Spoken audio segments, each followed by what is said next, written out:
আপনারা সকলে জানেন শ্রীকৃষ্ণ চৈতন্য মহাপ্রভু তিনি তার জীবনে দুবার বিয়ে করেছেন। প্রথম স্ত্রী লক্ষ্মীপ্রিয়া, পরেরটি বিষ্ণু। আর এই যে দুবার বিয়ে করেছেন, এই দুবার বিয়ে করার জন্য প্রথম স্ত্রী লক্ষ্মীপ্রিয়া, পরেরটি বিষ্ণুপ্রিয়া। কিন্তু প্রথম বিয়েটা নিজের ইচ্ছায় করেছেন, দ্বিতীয় বিয়েটা নিজের ইচ্ছায় করেননি, দ্বিতীয় বিয়েটা মায়ের ইচ্ছায় করেছেন। ছেলে যখন বিয়ে করতে যায় মায়ের পায়ে হাত দিয়ে প্রণাম করে বলে যায়, মা আশীর্বাদ করো, তোমার জন্য দাসী আনতে যাচ্ছে। এদিকে বলে বলে না? হ্যাঁ, আমার ওদিকেও বলে তো। আর মনে মনে কি বলে, মা তুমি আশীর্বাদ করো, তোমাকে দাসী বানাবো, আমি সেই ব্যবস্থা করতে যাচ্ছি। ওটা জোরে বলে না, আস্তে আস্তে বলে। এদিকে সব ভালো ছেলে। যাক, মায়ের পায়ে হাত দিয়েছে নিমাই। নিমাই মায়ের পায়ে হাত দিয়ে মাকে বলছে, মা আশীর্বাদ করো, তোমার জন্য দাসী আনতে যাচ্ছে। যেই মহাপ্রভু মায়ের পায়ে হাত দিল, সচিমা সঙ্গে সঙ্গে নিমাইয়ের মাথায় হাত দিয়েছে, বাবা সুখী হও। যখনই মাথায় হাত দিয়েছে, এরপরে মহাপ্রভু মাকে বলছে, মা আরেকটা কথা বলবো, কি এতদিন পর্যন্ত কেঁদেছি নদিয়াবাসীর জন্য, আজকে বিয়ে করে তোমার দাসী তোমার চরণে দিয়ে আমি কাঁদবো জগৎবাসীর জন্য। এই কথার মধ্যে যে কি লুকিয়েছিল সচিমা বুঝলো না। ছেলেটাকে বিয়ে দিতে পাঠিয়ে দিয়েছে। ছেলে বিয়ে করে এসেছে, বিষ্ণুপ্রিয়ার হাতটা সচিমায়ের হাতে ধরিয়ে দিয়ে বলছে, মা এই রইল তোমার দাসী, এবার আমায় বিদায় দাও, এবার আমি আসি। সে কি রে নিমাই, বৌমাকে নিয়ে একটু ফুলসজ্জার ঘরে বস, আমি যুগল দর্শন করব। লক্ষ্মীনারায়ণের মতো মানিয়েছে দুজনকে। বিষ্ণুপ্রিয়া দেবীর হাত ধরে মহাপ্রভু ফুলসজ্জার ঘরে প্রবেশ করেছে।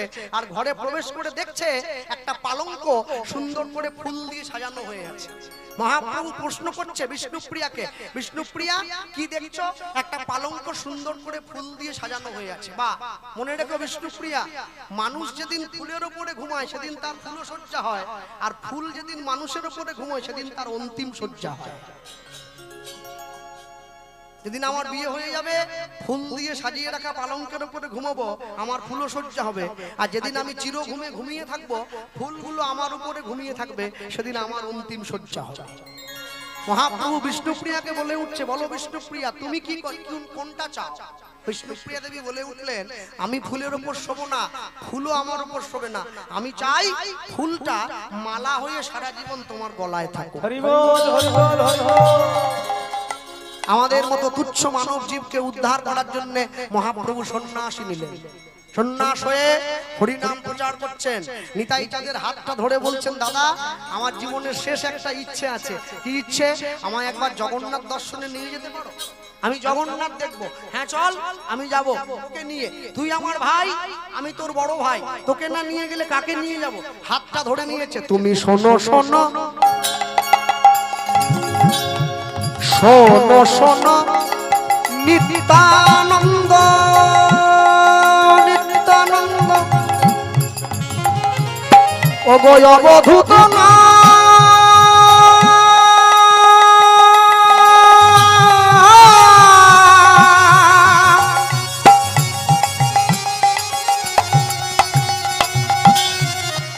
দাদা নিতাই আমার,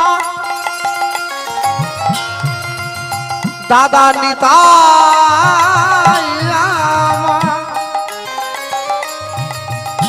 দাদা নিতাই।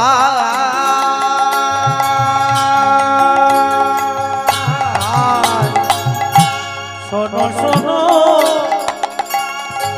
নিতাই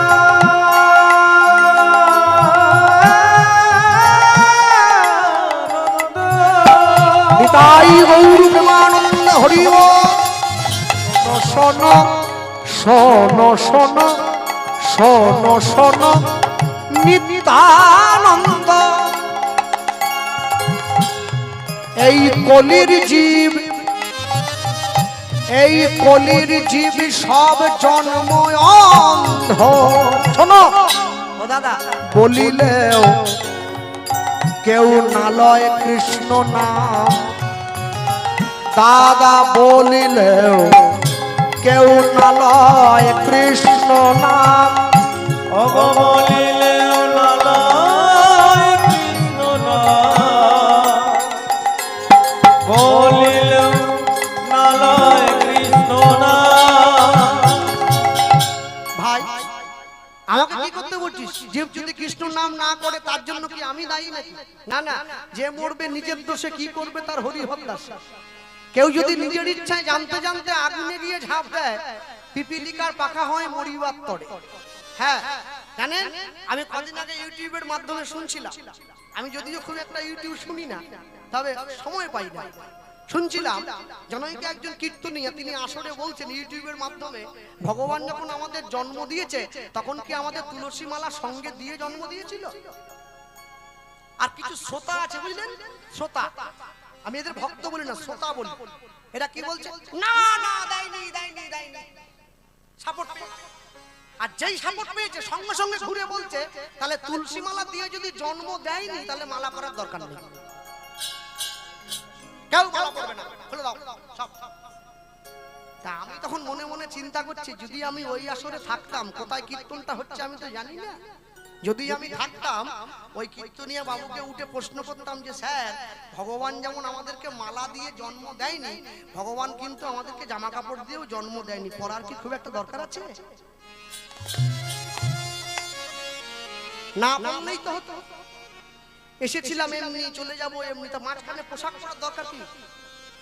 পোশাক পরতে হয় যেমন করে লজ্জা নিবারণের জন্য, মালা পরতে হয় তেমনি নিজের সংস্কৃতিকে চেনাবার জন্য। নিতাই গৌর প্রেমানন্দে হরি বল। একটা 10 বছরের মুসলমান বাড়ির ছেলে প্রতি শুক্রবার করে মসজিদে যায়, নামাজ পড়ে, লুঙ্গি পরে, পাঞ্জাবি পরে, মাথায় টুপি দেয়। হিন্দু বাড়িতে একটা 80 বছরের বয়স্ক ঠাকুমা তুলসীর মালা গলায় দেয় না। কেন? মানুষ যদি তুলসী মালার গুরুত্ব না বোঝে সে গলায় দেবে কি করে? আমি আজকে প্রচার করে গেলাম, জানি না মাইকের মাধ্যমে কতদূর পর্যন্ত আমার এই কণ্ঠস্বর যাচ্ছে, তুলসীর মালা প্রত্যেকে পড়বেন, যে আমিষ খায় সেও পড়বে, যে নিরামিষ খায় সেও পড়বে, মালা পড়তে কোনো দ্বিধা নেই। তবে মনে রাখবেন, যে আমিষ খায় সে মালাটা আমাদের মতো করে কণ্ঠের সঙ্গে লাগিয়ে পড়তে পারবে না, সে মালাটা কণ্ঠের থেকে নামিয়ে পড়বে। আর যে নিরামিষ সেবা করে সে কণ্ঠের সঙ্গে লাগিয়ে পড়বে। আপনারা বলতে পারেন ভাই, যে আমিষ খায় সে মালা পড়বে কেন? সে মালা পড়বে কেন জানেন? লাইনে না দাঁড়ালে ডাক পাবে কি করে? আগে লাইনে দাঁড়াও, তারপরে ডাক পাবে। তুমি যদি লাইনেই না দাঁড়াও, ডাক পাবে কি করে? দস্যু রত্নাকর যদি মরা মরা বলতে বলতে রাম বলতে পারে, তার চরণ পেয়ে যেতে পারে, তা তুমি কেন পাবে না? তুমি তো তার মতো অন্যায় করো না। আর যদি তোমার মনে ভয় থাকে যে আমি রত্নাকরের থেকেও বড় অন্যায় করেছি, তাহলে বলবো মালার থেকে তুমি দূরে থাকো, তাহলে বলার দরকার নেই। কিন্তু তোমার যদি মনে হয় তুমি এখনো তার চরণ পেতে পারো, তোমার সেই সৌভাগ্য সুকৃতি আছে, তবে তুমি নিশ্চয়ই মালা পরবে। সকাল থেকে সন্ধ্যে পর্যন্ত কলিযুগের সামাজিক জীবের একটাই কর্তব্য, শুধু আমার বলে চিৎকার করা। আমার গুরু বাড়ি হচ্ছে নবদ্বীপ, বলদেব মন্দির। আর গুরুদেব প্রভুপাদ ছিল কিশোর কৃষ্ণ গোস্বামী। তিনি আমায় বলতেন, জানিস কৃষ্ণ, একটা কাগজ আর কলম নিয়ে বসবি, ওখানে লিখবি যে আমার বলে কি আছে। গুরুদেব একটা কি বলছেন, এক দিস্তা নিলেও শেষ হয়ে যাবে। বাড়ি আমার, ছেলে আমার, মেয়ে আমার, গাড়ি আমার, টাকা আমার, পয়সা আমার। 10 মিনিটের জন্য বাসের সিটে রুমাল রেখে দিয়ে বলে সিট আমার। আরে সিট কি তোমার? তো কোম্পানি বলে না, আমি রুমাল রাখলাম যে। আমাদের লিস্ট শেষ হবে না, শেষে গিয়ে গুরুদেব বলছে এবারে লেখ, সব যদি আমার তবে আমি কার? যেদিন এই সংসারে তুমি দিতে পারবে না, সেদিন তুমি দেখবে চোখের সামনে সব অন্ধকার। যাবৎ বিত্ত পার্জন শক্ত তাবন নিজ পরিবার দত্ত কদনুচ্চ জরয়া জর্চর দেহে বার্তাং কোপিনা পৃচ্ছতি গেহে। যতদিন তুমি অর্থ উপার্জন করতে পারবে এই সংসার তোমায় ভালোবাসবে, যেদিন তুমি অর্থ উপার্জন করতে পারবে না এই সংসার তোমায় ভালোবাসবে। হ্যাঁ, ভক্তমণ্ডলী ভক্তিমতী মায়ের এই কথা বলেছে নিতাই চাঁদ সুন্দর করে মহাপ্রভুকে সাজিয়ে দিয়েছে। চলো ভাই, আর দেরি কেন? দুই ভাই বেরিয়ে পড়ি। দুই ভাই যদি বেরিয়ে পড়ে জগন্নাথ দর্শনে, একাকি যাবে, সঙ্গে অগণিত ভক্ত, তারাও বেরিয়ে পড়েছে। প্রভু তোমরা গেলে আমরা বাদ যাবো কেন, আমরাও যাবো। তো মণ্ডলী মায়েরা দুই ভাই দাঁড়িয়ে পড়েছে আর সুন্দর করে সেজে চলে যাচ্ছে কোথায়, জগন্নাথ দর্শনের জন্য। সঙ্গে অগণিত ভক্ত, তারাও যাচ্ছে। দয়াল নিতাই আমার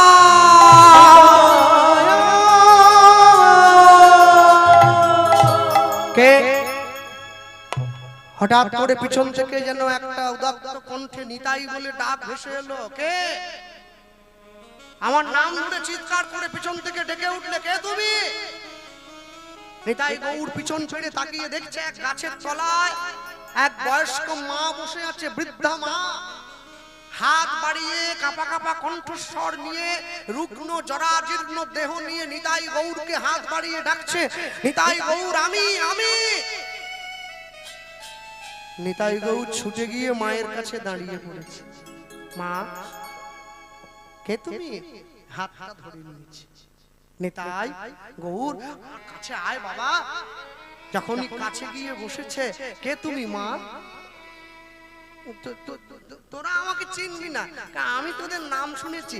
হ্যাঁ রে, তোরা দুজনে কি সোনার বাংলার মানুষ? হ্যাঁ মা, আমরা দুই ভাই। একই মায়ের পেটের দুই ভাই বুঝি? না না, একই মায়ের পেটের দুই ভাই হলে তো প্রত্যেকদিন সকালবেলা সম্পত্তির জন্য কোদাল নিয়ে মারামারি করত। একই মায়ের পেটের ভাই না, তাহলে তোরা কারা? নিতাই চাঁদ বলছে, দেখো মা, আমি হচ্ছে নিতাই, আমি গৌরের থেকে 12 বছরের বড়। আমার জন্ম হচ্ছে বীরভূম তারাপীঠ থেকে 11 কিলোমিটার দূরে, জায়গাটার নাম হচ্ছে একচক্রা। আমার বাবার নাম মুকুন্দ বন্দ্যোপাধ্যায়, কেউ বলে হাড়াই পণ্ডিত, কেউ বলে হাড়াই ওঝা। মায়ের নাম পদ্মাবতী। আর এই হচ্ছে আমার ছোট ভাই, এর নাম গৌর। এর জন্ম হচ্ছে নবদ্বীপের অন্তদ্বীপ নামে একটা জায়গায়। এর বাবার নাম জগন্নাথ মিশ্র, মায়ের নাম সচিরানী মিশ্র। তাদের ছেলে পণ্ডিত নিমাই মিশ্র। সে কি, তোরা একই মায়ের পেটে দু ভাই নোস যদি, তাহলে তোরা কি করে এত মিল তোদের মধ্যে? ভগবান জীবনে দুবার হাসে। কখন জানেন? যখন নার্সিংহোমের বিছানায় রুগী শুয়ে থাকে আর ডাক্তার গিয়ে রুগীর সামনে দাঁড়িয়ে বলে, তোমার কোনো চিন্তা নাই, আমি যখন আছি তুমি বাঁচবে। ভগবান হাসে ডাক্তারের দিকে তাকিয়ে, বলে, হ্যাঁ গো ডাক্তার, তুমি যে রুগীকে বাঁচার গ্যারেন্টি দিচ্ছ, তুমি নিজে কতক্ষণ বাঁচবে সে গ্যারেন্টি কে দেবে? আরেকবার ভগবান হাসে, কখন? যখন দুই ভাই ফিতা ফেলে জায়গা ভাগ করে, বলে তোর 5 কাঠা আমার 5 কাঠা। ভগবান হাসছে, বলে কার জায়গা ভাগ করছে কারা?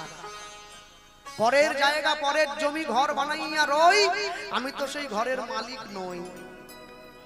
নিতাই গৌর মাকে বলছে, মা, আমরা রাম আর লক্ষ্মণ দুটো ভাই, আমরা কৃষ্ণ আর বলরাম দুটো ভাই, আমরাই কলিতে গৌর আর নিতাই।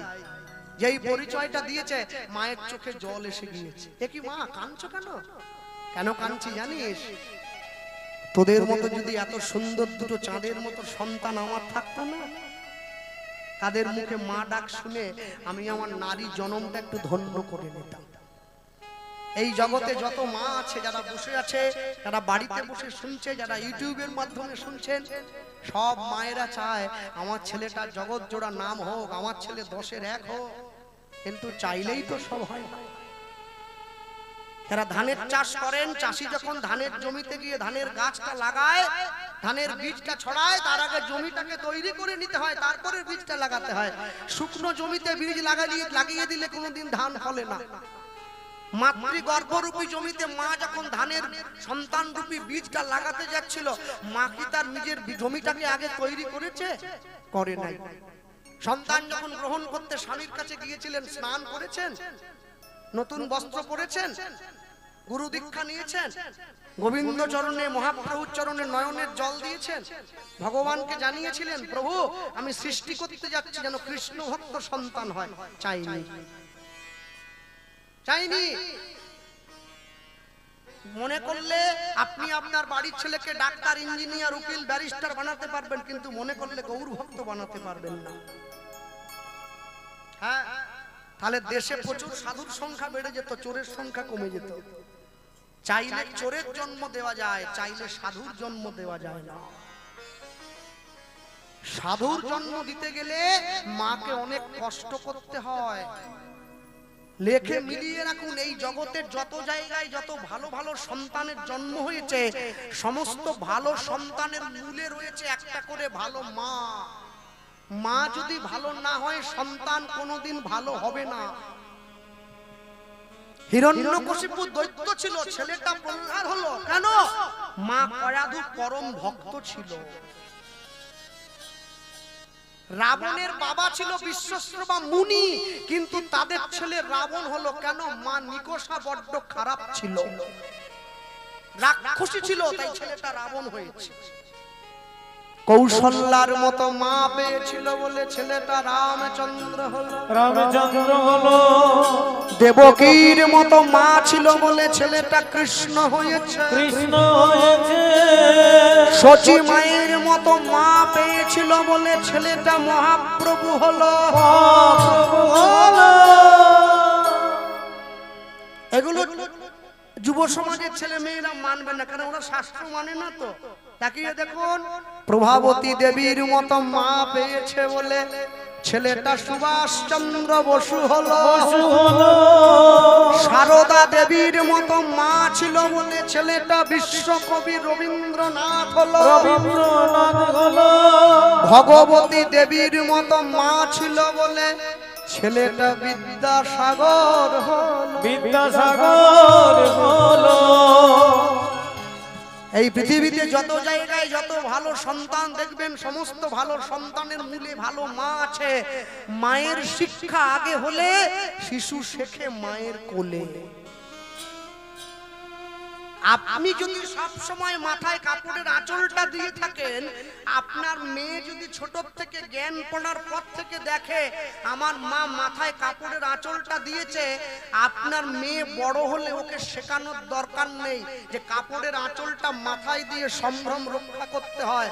ও নিজের থেকেই দেবে, ও দেখে শিখেছে। আর মেয়ে যদি ছোট থেকে দেখে যে আমার মা জিন্সের প্যান্ট পরে ঘুরে বেড়াচ্ছে, আপনি চাইলেও আপনার মেয়েকে শাড়ি পরাতে পারবেন না, কেন? ও তো আপনাকে দেখে শিখেছে।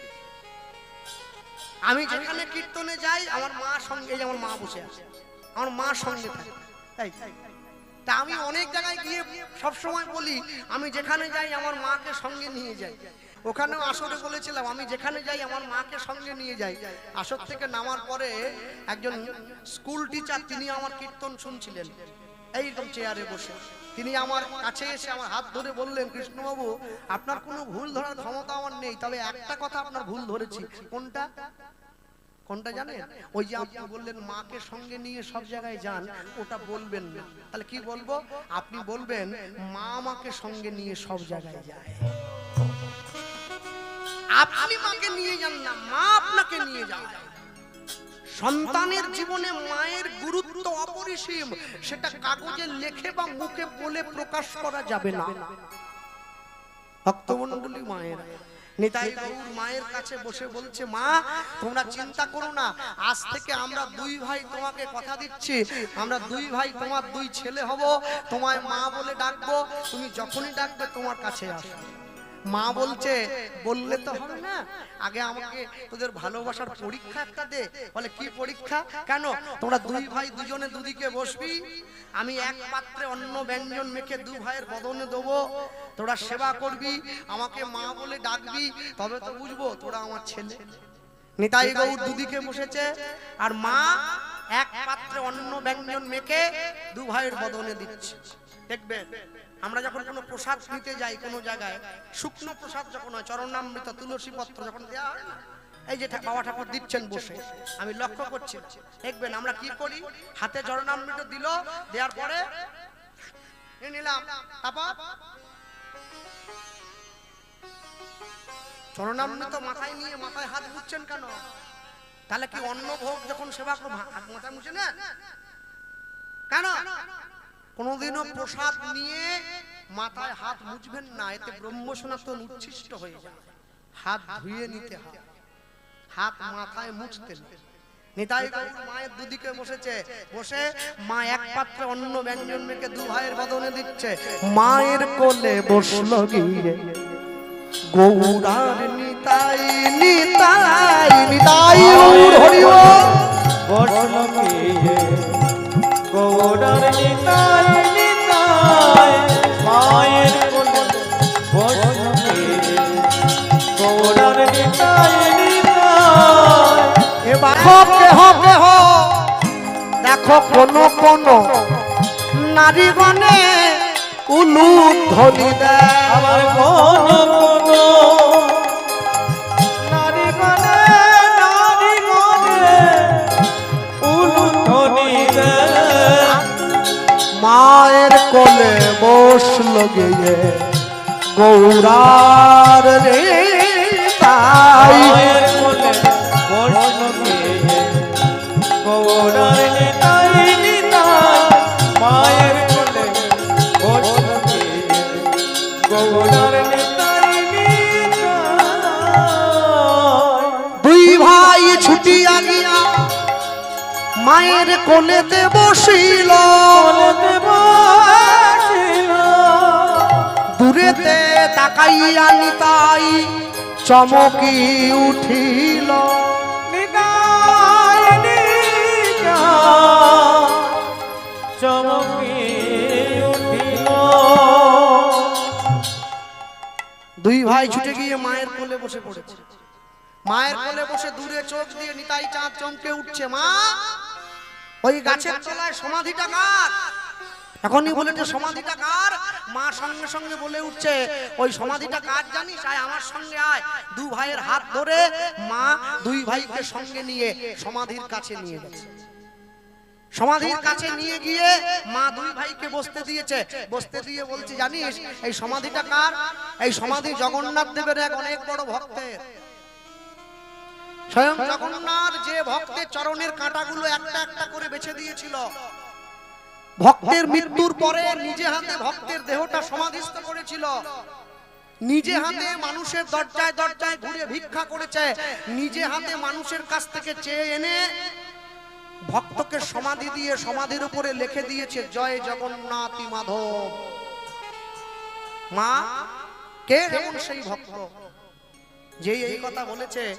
সঙ্গে সঙ্গে মা বলছে, জানিস আজ থেকে প্রায় 150 বছর পূর্বে নীলাচল গ্রামে একজন ক্ষত্রিয় বাড়ির ব্রাহ্মণ বাস করত। যে ব্রাহ্মণের নাম ছিল সুমতি ব্রাহ্মণ। ব্রাহ্মণ কোনো পুজো করতে যেত না, ব্রাহ্মণ বাড়ি বাড়ি গিয়ে ভিক্ষে করত। ব্রাহ্মণের স্ত্রীর নামটা শাস্ত্রে পাওয়া যায় না, তবে ব্রাহ্মণ আর ব্রাহ্মণীর সংসারে একটা মাত্র ছেলে ছিল, যে ছেলেটার নাম ছিল মাধব। পাড়ার লোকে ছেলেটাকে ভালোবেসে মাধু বলে ডাকতো। মনে রাখবেন, এই জগতে যে প্রকৃত সাধু হয়েছে, গেরুয়া পোশাক পরে, বড় জটা আছে, বিয়ে করেনি, সংসার ত্যাগী, প্রকৃত সাধু কোনোদিন 5 বাড়ির বেশি ভিক্ষে চায় না। প্রকৃত বৈষ্ণব যে ডোর কৌপিন বহির্বাস পরে, মাথা নেড়া, মাথায় শিখা আছে, বিবাহ করে নাই, প্রকৃত বৈষ্ণব কোনোদিন 11টা বাড়ির বেশি ভিক্ষে করে না। যে ভক্ত হয়েছে, স্ত্রী পুত্র আছে, ভগবানকে সেবা দিয়ে প্রসাদ পায়, প্রকৃত ভক্ত কোনোদিন 21টা বাড়ির বেশি ভিক্ষে চায় না। কিন্তু আমার মতো ভিখারি একদিনে 3 পালা গান হলেও করতে ছাড়ে না। সকালে একটা, দুপুরে একটা, রাতে একটা, ডেলি 4 3 12, 1,20,000। আমার আর কুল হচ্ছে নি, আর কুল হচ্ছে নি, শেষ হচ্ছে নি, শুধু চাই আরো দাও, আরো দাও। ভগবান বলে, তুই নে, তুই নিচ্ছিস নে, আমিও তোকে নেওয়ার ব্যবস্থা করছি, তোকে চেন্নাই পাঠাবো, ডাক্তার বসে আছে, সব নিয়ে নেবে। মনে রাখবে, এই জগতে হায় সেই বেশি চায়, আছে যার ভুরি ভুরি, রাজার হস্ত করে সমস্ত কাঙালের ধন চুরি। আজ পর্যন্ত কেউ পরের ঠকিয়ে, পরকে মেরে, পরের থেকে চিটিংবাজি করে জীবনে খুব একটা বেশি দূর এগিয়ে যেতে পারেনি, তাকে থেমে যেতে হয়েছে। আপনি যদি সৎ পথে চলেন, আপনি যদি সৎভাবে চলেন, আপনার জীবনে জয় হবেই হবে, শুধু একটু ধৈর্য ধরতে হবে। আর যদি অসৎ পথে চলেন, তাহলে দেখবেন জয়টা খুব তাড়াতাড়ি এলেও ক্ষয়টাও কিন্তু শিগগিরই হবে। মাধব দাসের বাবা ভিক্ষা করত, ভিক্ষার পুটুলিটা সঙ্গে নিয়ে নিয়েছে, সঙ্গে নিয়ে প্রাতঃকালে, সকালবেলায় ভিক্ষায় বেরিয়ে পড়েছে। মানুষের দরজায় ঘুরে কি বলছে, আমি দিন ভিখারি,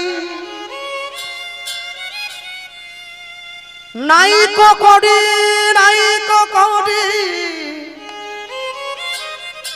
আমার একটি পয়সা দাও। আমি দিন ভিখারি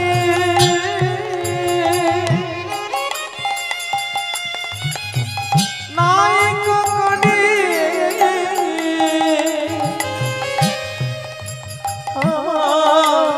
একটি পয়সা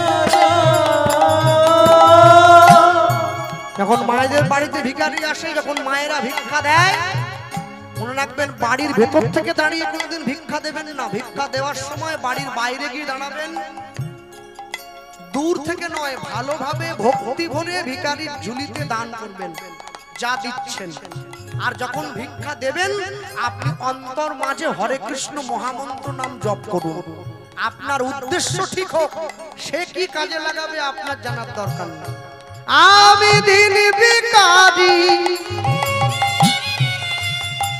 নাই করি, নাই করি, আমায় একটি পয়সা দাও। আমি দিন ভিখারি নাই কখনি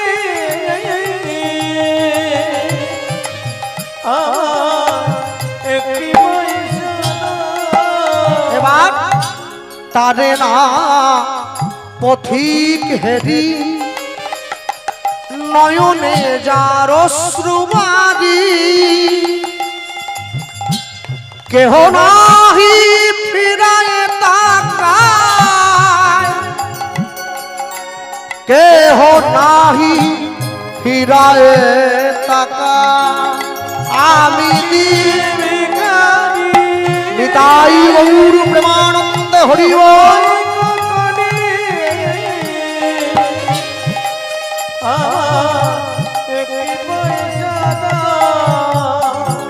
আমি দিন ভিখারি নাই করি, নাই করি, আমার একটি পয়সা দাও।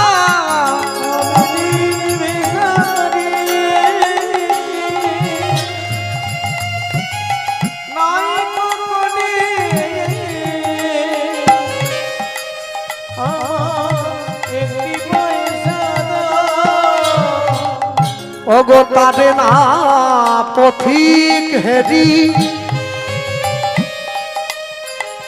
নয়নে যার অশ্রুবারি,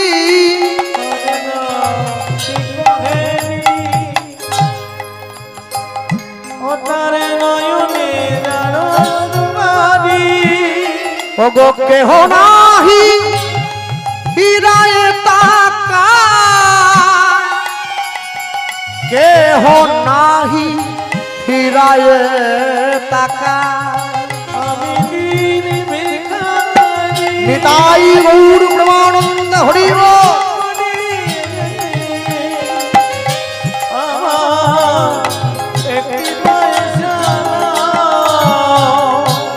এই গানটি আপনারা আমার আগে বহুবার শুনেছেন এই আসরে দাঁড়িয়ে। কেন এই গান সব থেকে বেশি যার মুখে প্রচার পেয়েছিল তিনি কীর্তন সুরসাঙ্গ শ্রী অরুণ চট্টোপাধ্যায় মহাশয়। তিনি এখানে এসেছেন, কীর্তনও করেছেন, এই গান তার মুখে আপনারা শুনেছেন। আচ্ছা, গানটা শুরু হয়েছিল কোন গান থেকে? আমি দিন ভিখারি নাই করি, আমার একটি পয়সা দাও। আমি যদি বলি বেহাগ যদি না হয় রাজি, বসন্ত যদি না আসে, এই আসরে ইমন তুমি থাকো বন্ধু আমার পাশে। বেহাগ যদি না হয় রাজি, বসন্ত যদি না আসে, এই আসরে ইমন তুমি থাকো বন্ধু আমার। আমি দিন ভিখারি নাই করি, আমায় একটি পয়সা দাও। আমি দিন ভিখারি নাই কখনি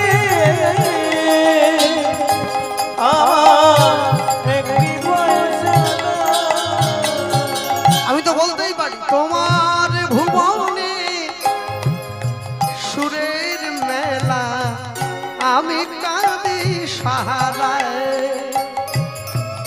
তোমার ভুবনে সুরের মেলা আমি কাঁদি সাহারায় ওগো কমলিকা ওগো কমলিকা বুঝিলে না আমি কত অসহায় আমার ভুবনে সুরের মেলা আমি কাঁদি সাহারায় তোমার ভুবনে সুরের মেলা আমি কাঁদি সাহারায় বিদিন ভিখারি নাই কোনি আমার একটি পয়সা আমায় একটি পয়সা দাও আমায় একটি পয়সা দাও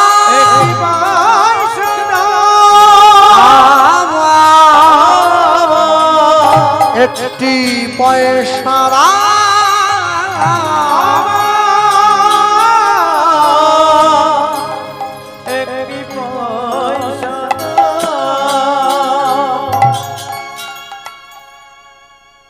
মানুষের দরজায় গিয়ে যখন দাঁড়ালো যে যেমন ভাবে পারলো যেভাবে পারলো মাধব দাসের বাবার ভিক্ষার ঝুলিতে ভিক্ষা দিয়ে সাহায্য করলো। মনে রাখবে কলিকালের মানুষ আমরা প্রত্যেকে আমরা নিত্য নিত্য সব সময় আমাদের জীবনে আমরা ভাগ্যের সঙ্গে খেলা করে যাচ্ছি সব সময়ের জন্য। কেন? যদি আমাদের ভাগ্য কোনোভাবে একবার সুপ্রসন্ন হয়ে যায় তাহলে আমরা জীবনে সব থেকে কিছু পাই আর না পাই আনন্দ পাবো প্রচুর হবে। আর এই ভাগ্যের সঙ্গে খেলা করতে গিয়ে মানুষ তার জীবনের অবলম্বন হিসাবে সব থেকে বড় ভাবে যে জিনিসটাকে বেছে নিয়েছে সেই জিনিসটা হচ্ছে লটারির টিকিট। সব সময় গিয়ে বাজারের মোড়ে, পান দোকানে, হেড়িয়া বাজারে, চন্ডিগ্রাম বাজারে, খেজুরি বাজারে, পূর্ব মেদিনীপুর, পশ্চিম মেদিনীপুর, সব জায়গায় বাজারের মোড়ে মোড়ে একটা করে টেবিল পেতে একটা করে ওড়না দিয়ে টিকিট সাজিয়ে বসে আছে। একটাই শর্ত, 6 টাকায় 1 কোটি। 6 টাকা দিয়ে টিকিট কাটলে 1 কোটি টাকা লেগে যাবে। লোকে সব সময় কাটছে, বলে একবার যদি লেগে যায় তাহলে আমাকে আর ধরে কে? টাকা কার লাগবে? তার ব্যাংকের টাকা সুদে বাড়ে যার ব্যাংকে টাকা আছে, যার আসল নেই তার আবার সুদ কিসে? হরিনামের কমিটি যখন আমার বাড়িতে হরিনামের জন্য ভিক্ষা করতে যায়, কীর্তনের জন্য ভিক্ষা করতে যায়, আমি ওদের ঝুলিতে 11 টাকা ছুড়ে দিই। তা রাখার বেলা 11 টাকা রাখলাম, আর এখানে টিকিট কেটে ভাবছি আমার 1 কোটি টাকা লাগবে। রাখতে হবে তবে তো বাড়বে, না হলে বাড়বে কি করে? সারা জীবন ধরে শুধু টিকিট কেটেই গেল, লাভের লাভ কিছু হলো না। মনে রাখবে, পাইয়া মনুষ্য জন্ম জীব যদি করে পশু কর্ম, পশুজনী হইবে নিশ্চয়। সনাতন ধর্মের মানুষ, বাঙালি জাতি, এরা নামতে নামতে এত নিচে নেমে গেছে, এরা ভগবানকেও ছাড়েনি। ভগবানের নামে মুরগির দোকান খুলেছে, শ্রীকৃষ্ণ বয়লার সেন্টার। আপনি ওকে গিয়ে প্রশ্ন করুন, ভাই তুই আর নাম পাসনি, ভগবানের নামে খুললি? বলে বিক্রি ভালো হবে ওজন্য খুলে দিয়েছি। মা কালীর নামে জুতোর দোকান খোলে, মা কালী শু হাউস। প্যাকেটের গায়ে মায়ের নাম লেখা আছে, জুতো ভরে দিচ্ছে, লোকে হাত তুলিয়ে বাড়ি নিয়ে যাচ্ছে, বলে শপিং করতে গেছিলাম। হ্যাঁ, ওরম শপিং এর কপালে আগুন। মায়ের নামে জুতোর দোকান খুলেছ, আর কবে বুঝবে তোমরা? যে দেশেতে এলো গোরা, বদলে গেল দেশের সব নিয়ম ধারা। এবার দেখি শাড়ি ছেড়ে বাংলার মা বোনেরা সব ছেঁড়া ফাটা প্যান্ট পরা। বলো হায় রে হিন্দুর হবে কি?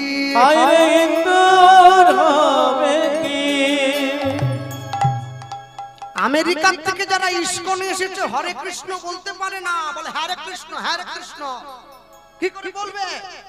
বাংলা বলতেই জানে না, কি করে বলবে?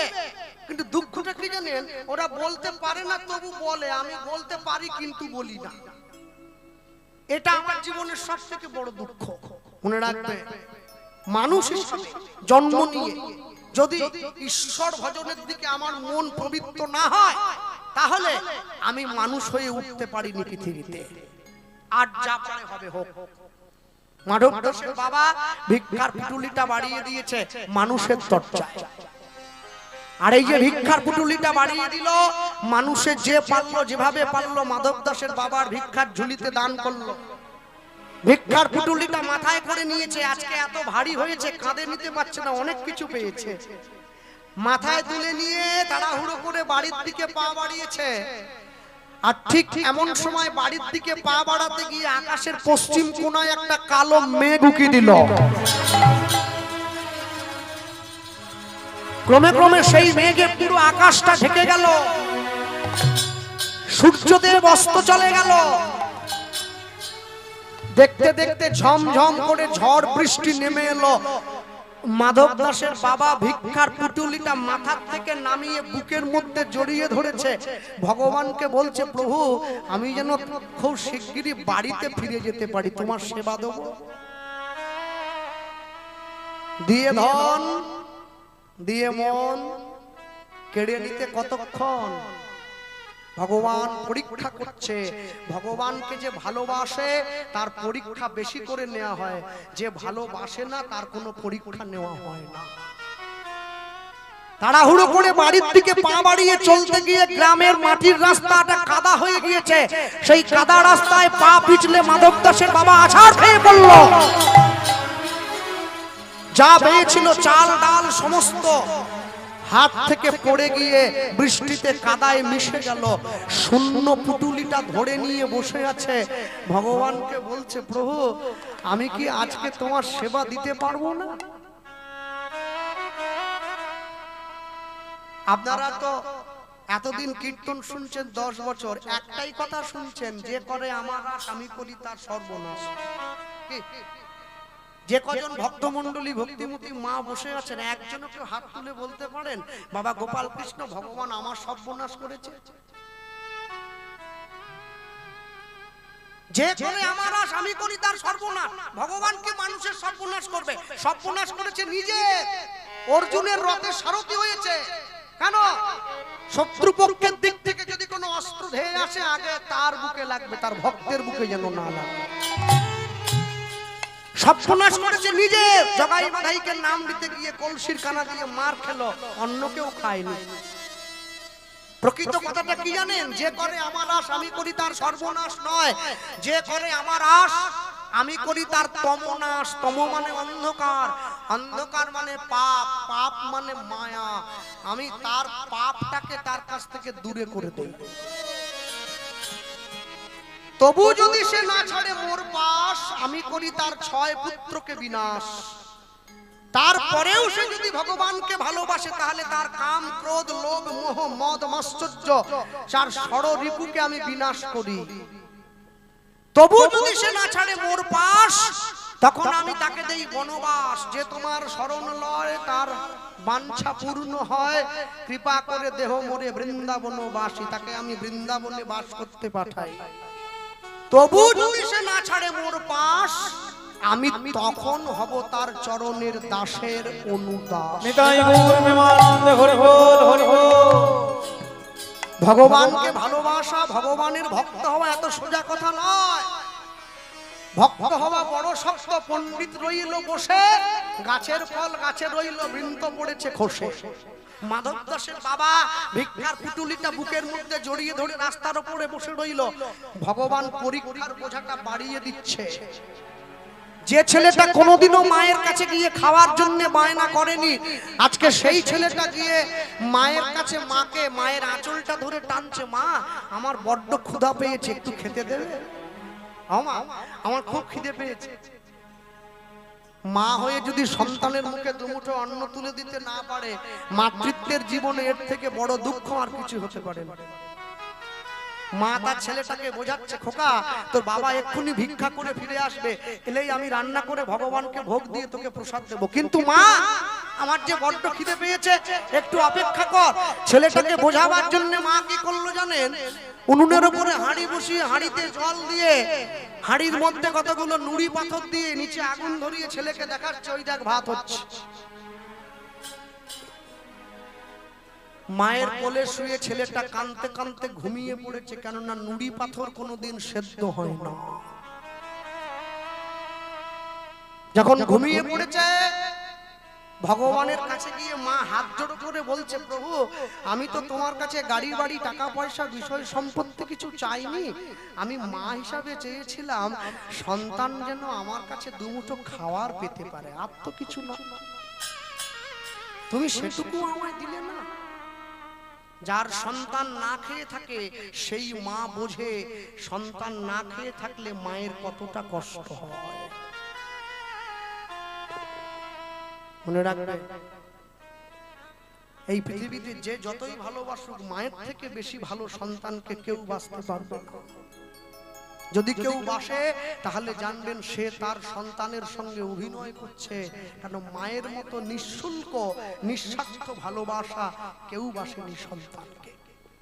ভক্তমণ্ডলী, ভক্তিমতী মায়েরা ছেলেটার মাথায় হাত বুলিয়ে দিচ্ছে, মা আদর করছে, খোকা আজকের দিনটা একটু কষ্ট করে ঘুমিয়ে পড়, ভগবান কাউকে ফেরায় না, আমি তোকে কথা দিচ্ছি কালকে সকাল থেকে আমি তোকে পেট ভরে খেতে দেবো। হ্যাঁ, কীর্তনের সূত্র ধরে আমাদেরকে অনেক জায়গায় যেতে হয়। তো একটা বাড়িতে কীর্তনে গিয়েছিলাম, এবারে যখন বায়না করা হয় তখন তো জানি না কে হবে, কোথায় কীর্তন হবে, কি হবে, গাড়ি থেকে নামার পরে জানতে পারি এইখানে কীর্তন হবে। তা আমি যখন গাড়ি থেকে নেমেছি, যিনি কীর্তন করাচ্ছেন সেই মালিক বাবু গলায় উত্তরি দিয়ে আমার সামনে এসে হাত জোড়ো করে দাঁড়িয়েছেন। আমি তখনই বুঝলাম তার বাড়ির গান। আমি বললাম, এটি কি আপনার ব্যক্তিগত না কমিটির অনুষ্ঠান? বলছে আমার ব্যক্তিগত। বাহ, আপনি ব্যক্তিগত হয়ে এত বড় হরিনামের আয়োজন করেছেন, এত হাজার মানুষ? বলছে হ্যাঁ, আজকে আমার বাবার মৃত্যু বার্ষিকী, আমি এই দিনটায় প্রতি বছর কীর্তন করাই, এবছর আপনাকে এনেছি। আমার শুনে খুব ভালো লেগেছিল। জানেন, জগতে এখনো সন্তান এরকম আছে যে তার বাবার মৃত্যু দিনকে উপলক্ষ করে বাড়িতে কীর্তন দিচ্ছে। বাড়িতে যখন তার রাস্তা দিয়ে যখন বাড়িতে ঢুকতে যাচ্ছি, দেখছি রাস্তার পাশে অনেক বড় বড় উনুন ধরিয়ে রান্না হচ্ছে। আমি বললাম, এগুলো কি হচ্ছে? বলছে আজকে আপনার কীর্তনের পরে 3000 ভক্তের প্রসাদের ব্যবস্থা আছে, সকলে প্রসাদ পেয়ে তারপরে বাড়ি ফিরবে। তা আমি বললাম, আপনার মতো এমন সন্তানকে যে মা জন্ম দিয়েছে, আমি সেই মায়ের সঙ্গে একবার দেখা করতে চাই, তাকে আমি প্রণাম করতে চাই। যেই কথা বলেছি উনি বলছেন দেখা তো করবেন, একটু দেরি আছে, আসুন না, বসবেন, আসুন। বাড়িতে গিয়েছি, বসতে দিয়েছে, তৈরি হয়ে নিয়েছি, আসরে আসবো। হ্যাঁ, বললাম কি হলো, এবারে নিয়ে চলুন। সত্যি দেখা করবে? করবো না? আপনার মাকে আপনি অনেক যত্নে রেখেছেন আমি জানি, কিন্তু আমি দূর থেকে একটু দেখে প্রণাম করে চলে আসবো, মায়ের কাছে যাব। উনি আমাকে বাড়ি থেকে নামিয়ে, 3 তলা থেকে নামিয়ে বাড়ির পেছন দিক দিয়ে অন্ধকারে নিয়ে যাচ্ছে। আর কি হলো, মারবেন নাকি? অন্ধকারে নিয়ে যাচ্ছে। বলছেন না না, আপনাকে মারবো কেন? তাহলে অন্ধকারে নিয়ে যাচ্ছেন। আস্তে করে নিয়ে গিয়ে 1 পা 2 পা করে নিয়ে গিয়ে বাড়ির গোয়াল ঘরের দরজাটা খুলে দিয়েছে। এখানে আনলেন কেন? আমি আপনার বাড়ির গরু দেখতে আসিনি, আপনার মাকে দেখতে এসেছি। উনি মুখে কোনো কথা বললেন না, প্রচন্ড দুর্গন্ধ। দরজার বাইরে থেকে দাঁড়িয়ে বলে দিলেন, মা তোমার সঙ্গে আজকের কীর্তনিয়া দেখা করতে এসেছে। আমি চমকে উঠলাম। আস্তে আস্তে করে কাঁপা কাঁপা রুগ্ন হাতটা নিয়ে মা যখন কেরোসিনের বাতিটা জ্বেলেছে, গোয়াল ঘরের একদিকে গরু আছে, আরেক দিকে বাঁশ দিয়ে মাচা করে ছেলে তার মাকে রেখে দিয়েছে।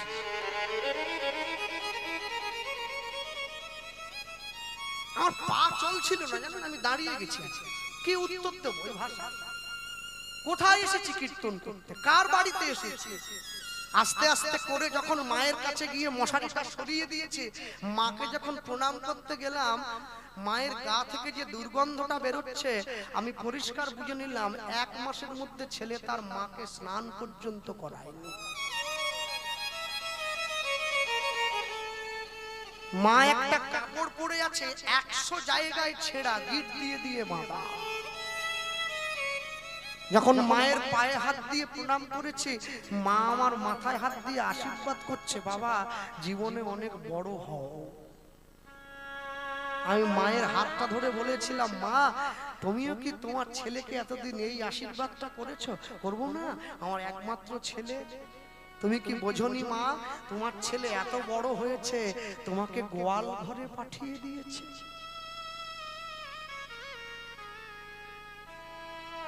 আমি বাইরে এসে মালিক বাবুকে হাত জোড়ো করে বলেছিলাম আপনাকে কীর্তন করাতে হবে না, আপনি মাকে নিয়ে গিয়ে আপনার এত বড় বাড়ি একটু রাখা যাবে না কোনো জায়গায়।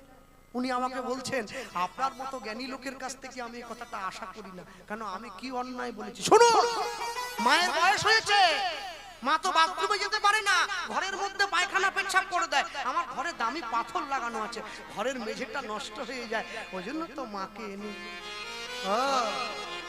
এই ব্যাপার। আমি ওনাকে বলেছিলাম আপনি যখন ছোট ছিলেন আপনার মায়ের কোলে প্রতি ঘন্টায় কতবার পায়খানা পেচ্ছাপ করে দিতেন সে খেয়াল কি আপনার আছে? বলছে না, আপনি মাকে জিজ্ঞাসা করবেন আপনি ছোটকালে অবচেতন অবস্থায় আপনার মায়ের কোলে যখন পায়খানা পেচ্ছাপ করে দিতেন আপনার মা আপনাকে কোল থেকে নামিয়ে কতবার মাটিতে রেখেছে। শীতের রাত্রিতে আপনি যখন মায়ের কোলে প্রস্রাব করে দিতেন আপনার মা ভেজে কাপড়ের আঁচলটা নিজের গায়ে নিয়ে শুকনো কাপড়টা আপনার গায়ে চাপিয়ে দিত। মা আপনাকে খাইয়ে যখন ঘুম পাড়িয়ে নিজে খেতে বসতো খাবারের গ্লাসটা মুখে তুলতে যাবে আর ঠিক সেই সময় আপনি কেঁদে উঠতেন, জেগে যেতেন, মা খাবারটা ফেলে হাতটা ধুয়ে আবার আপনাকে ছুটে এসে বুকে জড়িয়ে ধরতো। কতদিন কত রাত না খেয়ে কেটে গেছে আপনাকে বড় করার জন্য। আর আপনি কিনা সেই মাকে গোয়াল ঘরে পাঠিয়ে দিয়েছেন। বাহ বাবা বা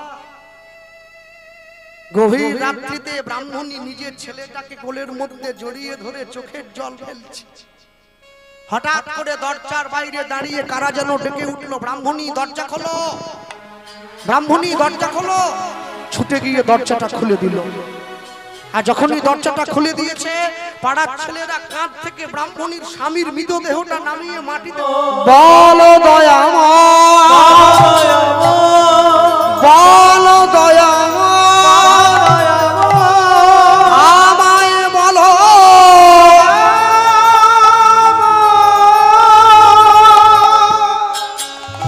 ছুটে গিয়ে ভগবানের মন্দিরে আছাড় খেয়ে পড়েছে। আমি কোনোদিন তোমায় অযত্ন করিনি, আমি কোনোদিন নিজে খেয়ে তোমায় খাওয়াইনি, সব দিন তোমায় আগে যত্ন করেছি, তবে কেন আমার জীবনের শেষ দিনে আমার জীবনের এই মুহূর্তে দাঁড়িয়ে তুমি আমার কাছ থেকে এক এক করে আমার জীবনের সর্বস্ব তুমি কেড়ে নিলে। পাথরের সিংহাসনে দাঁড়িয়ে থাকা ভগবানের চোখ থেকে ঝরঝর করে জল পড়ছে। মা তোমায় যদি কষ্ট না দেই আমি তোমাকে আপন করে নেব কি করে? ভগবানের চরণটা জড়িয়ে ধরে কাঁদছে, কে আমায় ক্ষুধায় অন্ন দেবে, কে আমায় বস্ত্র দেবে বলে দাও।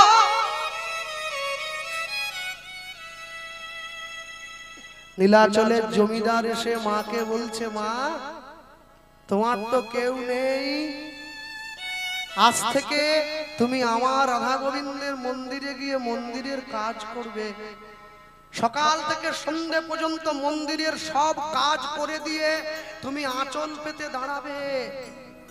আমি তোমাকে দুটো করে হাতে গড়া আটার রুটি দেব, তুমি ঘরে এসে নিজে একটা খাবে, তোমার ছেলেকে একটা খাওয়াবে। মা ভগবানের মন্দিরে কাজে যায়, মন্দিরটা পরিষ্কার করে, ভগবানকে বলে প্রভু তুমি আমায় দুঃখ দাও, আমায় কষ্ট দাও, কেন জানো দুঃখ পেলে তবেই তো আমি তোমায় মনে রাখবো, সুখ পেলে তো আমি তোমায় ভুলে যাব। ভগবানের মন্দিরটা পরিষ্কার করছে, পাষাণ ভাবিয়া ভাবি সজারে সে তো পাষাণ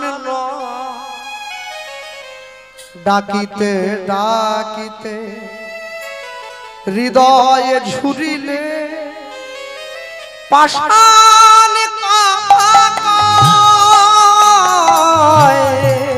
নিতাই গৌর প্রেমানন্দ ডাকিছ জনে সে তো পাষাণ ডাকিতে ডাকিতে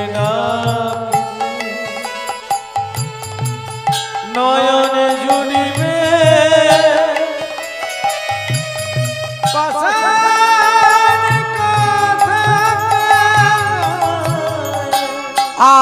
পাষাণ নই, আমি পাষাণ নই, আমি পাষাণ নই, আমি পাষাণ নই,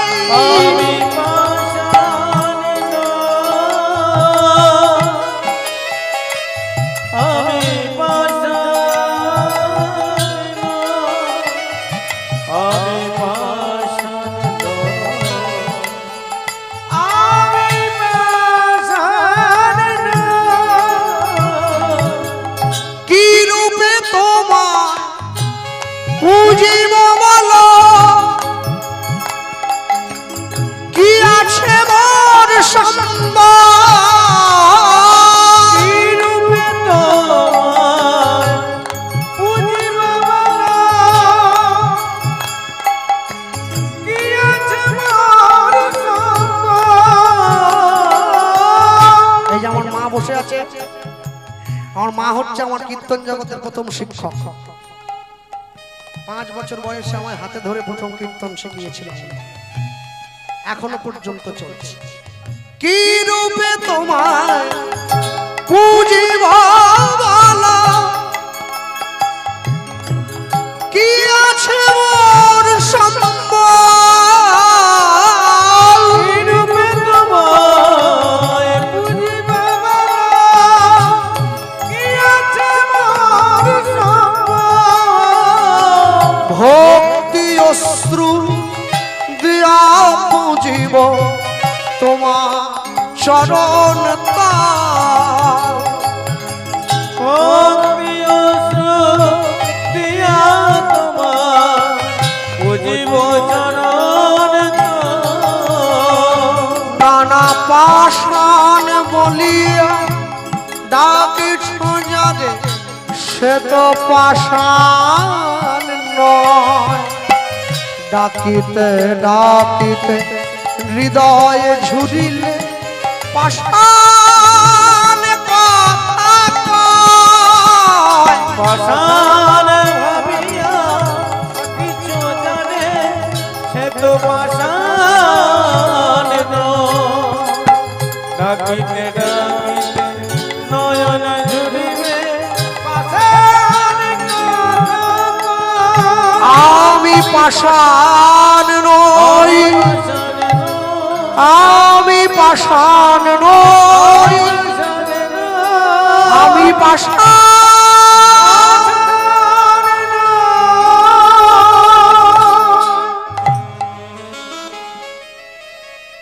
জমিদার মশাই, আমি করে দিচ্ছি। এই দেখুন, আপনার আপনার আমি আমি আমি গোবিন্দকে স্নান করিয়েছি, ফুল দিয়ে মালা গেঁথে দিয়েছি, মন্দিরটা মুছে দিয়েছি, ভগবানের গলায় ফুল, আমার খাওয়ারটা আঁচলটা পেতে দিয়েছি। জমিদার মশাই 2টো রুটি মায়ের আঁচলে ছুঁড়ে দিয়েছি, ভগবানের তাও সহ্য হলো না। 2টো রুটি মায়ের আঁচলে যখন ছুঁড়ে দিয়েছে, রুটি 2টো মায়ের আঁচলে না পড়ে রাস্তায় গিয়ে পড়ল। একটা কুকুর দাঁড়িয়ে ছিল, ছুটে এসে 2টো রুটি মুখে করে তুলে নিয়েছে। মা কেঁদে উঠল, কুকুরটার কাছে গিয়ে হাত জোড়ো করে প্রশ্ন করছে, তুমি তুমি একটা রুটি নাও, একটা রুটি আমায় দাও, আমার ঘরে একটা ছেলে আছে, আমি ঘরের দরজাটা খোলার সঙ্গে সঙ্গে আমার ছেলে এসে আমার কাছে চাইবে। অবলা জীব সেদিন মায়ের কষ্টটা বোঝেনি, 2টো রুটি মুখে করে নিয়ে পালিয়ে গেছে। শূন্য হাতে মা যখন এসে ঘরের দরজাটা খুলেছে, ছোট্ট ছেলেটা ছুটে এসে মায়ের কাছে চাইছে, মা আমার খাবারটা দাও। দেখি দেখি, এই তো আঁচলে বাঁধা আছে, আঁচলে কোথায় মা? ছেলে যখন মায়ের আঁচলে নাড়া দিচ্ছে, কিছু নেই। এ কি আজকে বুঝেছি, আজকে অনেক কাজ করতে হয়েছে তোমার জমিদারের বাড়িতে, তুমি আজকে খুব খিদেটা তোমার বেশি পেয়ে গেছিল। আচ্ছা ঠিক আছে, তুমি 2টো রুটি খেয়েছো রাস্তায়, কোনো চিন্তা নেই, আমি জল খেয়ে ঘুমিয়ে পড়বো, কালকে থেকে আমি খাবো। মা ছেলেটাকে বুকে জড়িয়ে ধরে বলছে, বাবা, সন্তানকে না খাইয়ে মা কোনোদিন খায় না। আমি তো রুটিটা পেয়ে আজকে রাখতে পারিনি বাবা, আমি খাইনি, বিশ্বাস কর। না, তুমি আমায় মিথ্যে কথা বলছো? আমি মা হয়ে কি সন্তানের কাছে মিথ্যে বলতে পারি? আমি খাইনি রে বাবা, আমি খাইনি। আমি পেয়েছিলাম জমিদার রুটিটা আমার আঁচলে ছুঁড়ে দিতে, রুটি দুটো আমার আঁচলে না পড়ে রাস্তায় গিয়ে পড়েছিল। কুকুর এসে মুখে করে নিয়ে চলে গেল, আমি পিছনে পিছনে ছুটে গিয়েছিলাম, কিন্তু পারি না, পারি না। ভাবছো বসে চলবে কিসে, তুমি ভাববার কে? তোমার ভাবনা যিনি ভাবছেন, তুমি ভাবো তাকে। আমি পারি নাই, তুই আজকের দিনটা একটু জল খেয়ে ঘুমিয়ে পড়, কালকে সকাল থেকে আমি তোকে খাওয়ার দেবো।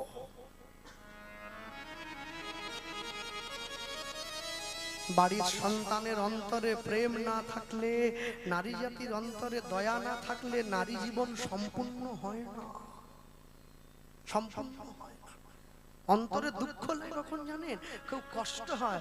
আমি যখন দেখি আমার পাশের বাড়ির মেয়েটা, ওকে ওর মা বাবা বাজারের ব্যাগটা ধরিয়ে দিয়েছে।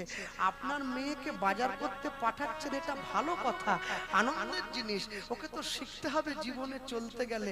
তা বলে আপনার মেয়েকে আপনি মাংস কিনতে মুরগির দোকানে পাঠাবেন? ও দাঁড়িয়ে দাঁড়িয়ে জীব হত্যা করা দেখবে, ওর অন্তর থেকে দয়া চলে যাবে, ওর নারী জন্ম ধন্য হবে না। হাসপাতালে বেটা ছেলেকে নার্স রাখা হয় না, মেয়েদেরকে রাখা হয়। কেন? একমাত্র মাই বোঝে রোগীর কতটা কষ্ট। কি করাচ্ছেন, কেন করাচ্ছেন, অন্ধের মতো পথ চলছে।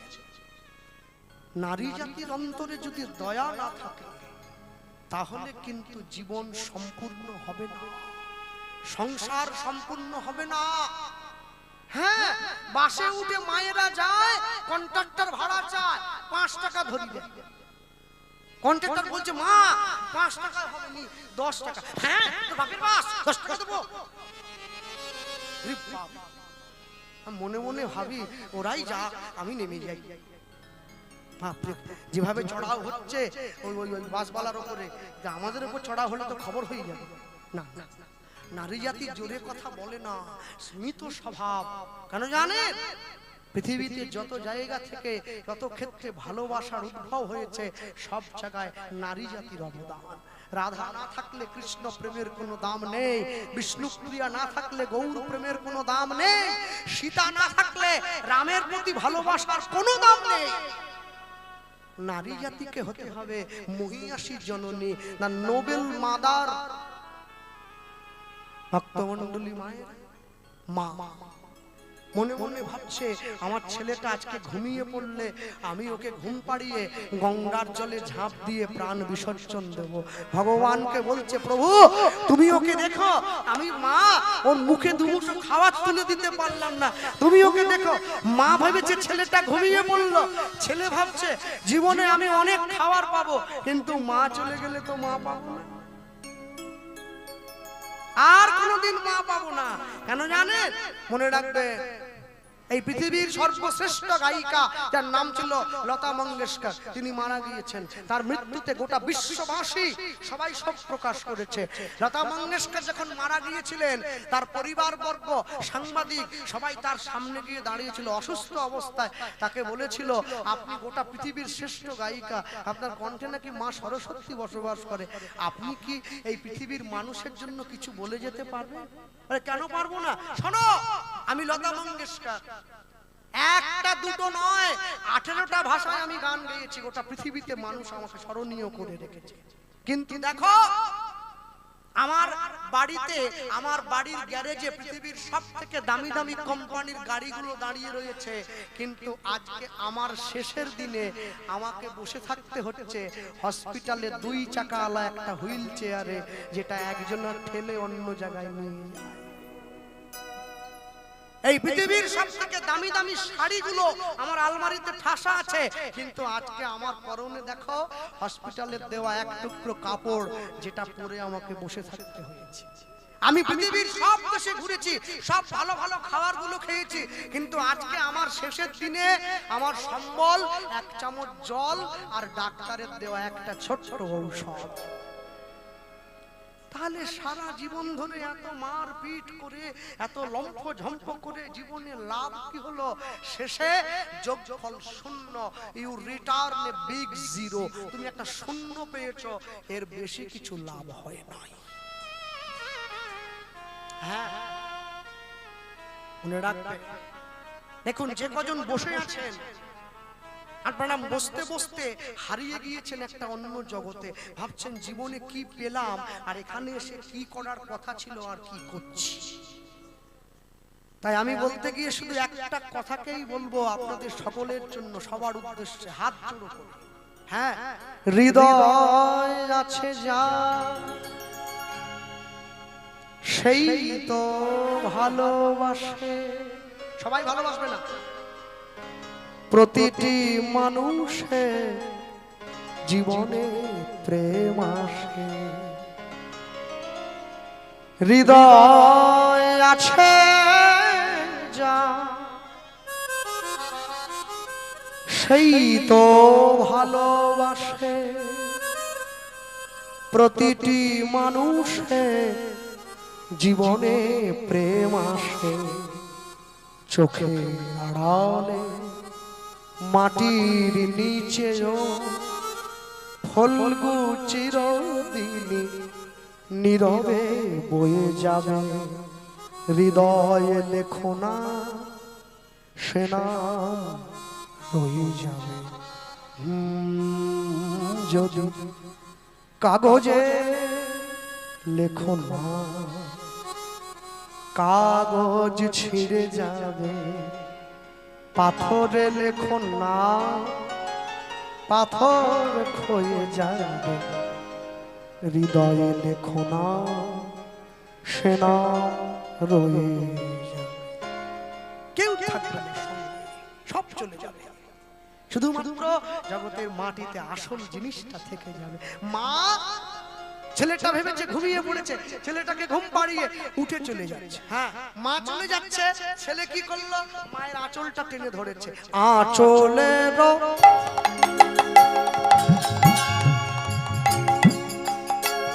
আঁচলের টানে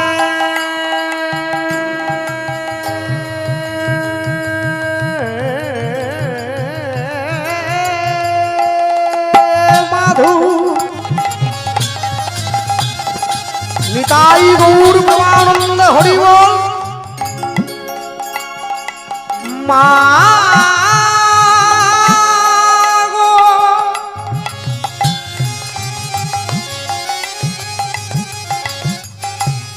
মা গো,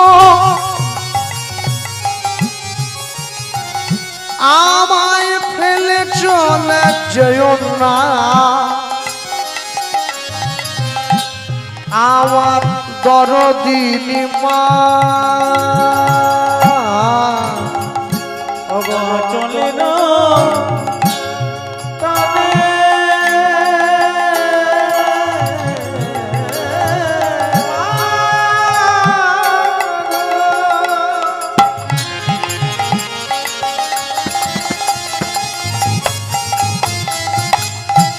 এবার জাগিয়া মই খালো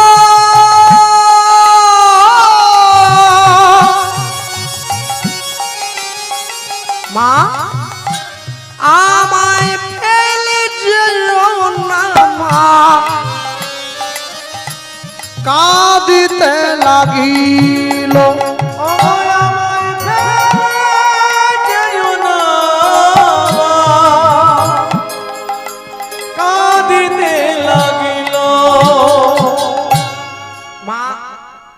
আমায় ফেলে তুমি চলে যেও না, আমি তোমার ছেলে, তোমায় কথা দিলাম আজ থেকে আমি কোনোদিন তোমার কাছে খাবার চাইবো না।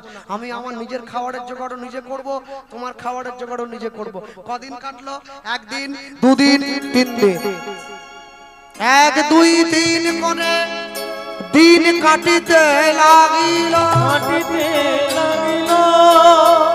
দ্বাদশ বৎসরে মাধু উপনীত হইল।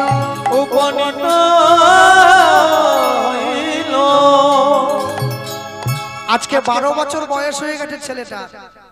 বন্ধুদের সঙ্গে খেলতে গেছে, আর বন্ধুদের সঙ্গে খেলতে গিয়ে বন্ধুরা বলছে, হ্যাঁ রে মাধু, আমাদের বাড়িতে আমাদের মা আছে, বাবা আছে, মাসি আছে, মেসো আছে, দাদু আছে, ঠাম্মা আছে, তোর কে আছে? মাধু বলে, আমি তো জানি না, মাকে গিয়ে জিজ্ঞাসা করতে হবে। সোজা এসে মাকে জিজ্ঞাসা করছে, ও মা, কি আমার জীবনে তুমি ছাড়া আর নিজের জন বলতে কে আছে? মা বুঝে নিয়েছে আমার ছেলেকে কেউ একটা কামড়েছে। হ্যাঁ, কেন জানে?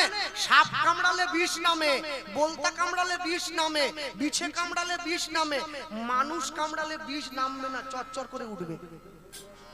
হ্যাঁ, ও মারাত্মক বিষ। কেন? এ বিষ কামড় দিয়ে নয়, এ বিষ কানে দেওয়া হয়। হ্যাঁ, বিষ যদি জমিতে দেওয়া হয় পোকা শেষ, বিষ যদি খাওয়ারে দেওয়া হয় জীবন শেষ, বিষ যদি কানে দেওয়া হয় তাহলে সম্পর্ক শেষ। 4টের সময় স্কুল ছুটি হয়। এই শেফালি, তোর বর কোথা থাকে রে? 4:30 বেজে গেল, বিষ দিয়ে চলে গেল। ও একবারে গ্যাট হয়ে বসে আছে। স্বামী যেই ঘরে এসে কোমরে কাপড় বেঁধে নিয়ে, আরে যত মাস্টার হোক, প্রধানমন্ত্রী বউকে ভয় পায়, এ তো মাস্টার। কথা ছিলে কালকে 4টের সময় ছুটি হলে 4:15-র মধ্যে বাড়ি যদি না আসো তাহলে তোমার ক্লাস আমি নেব। ও আর দেরি করেনি, ছুটে বাড়ি আসছে কালকে থেকে। হ্যাঁ, মা বলছে আমার জীবনে আপনজন, তোর জীবনে আপনজন কে জানিস? ছেলেটাকে নিয়ে গিয়ে সোজা মন্দিরে দাঁড় করিয়েছে, দাঁড় করিয়ে দেখাচ্ছে আপনজনকে ঈশ্বর পরম কৃষ্ণ সচ্চিদানন্দ বিগ্রহ অনাদির আদি গোবিন্দ সর্বকারণের কারণম সর্বকারণের কারণে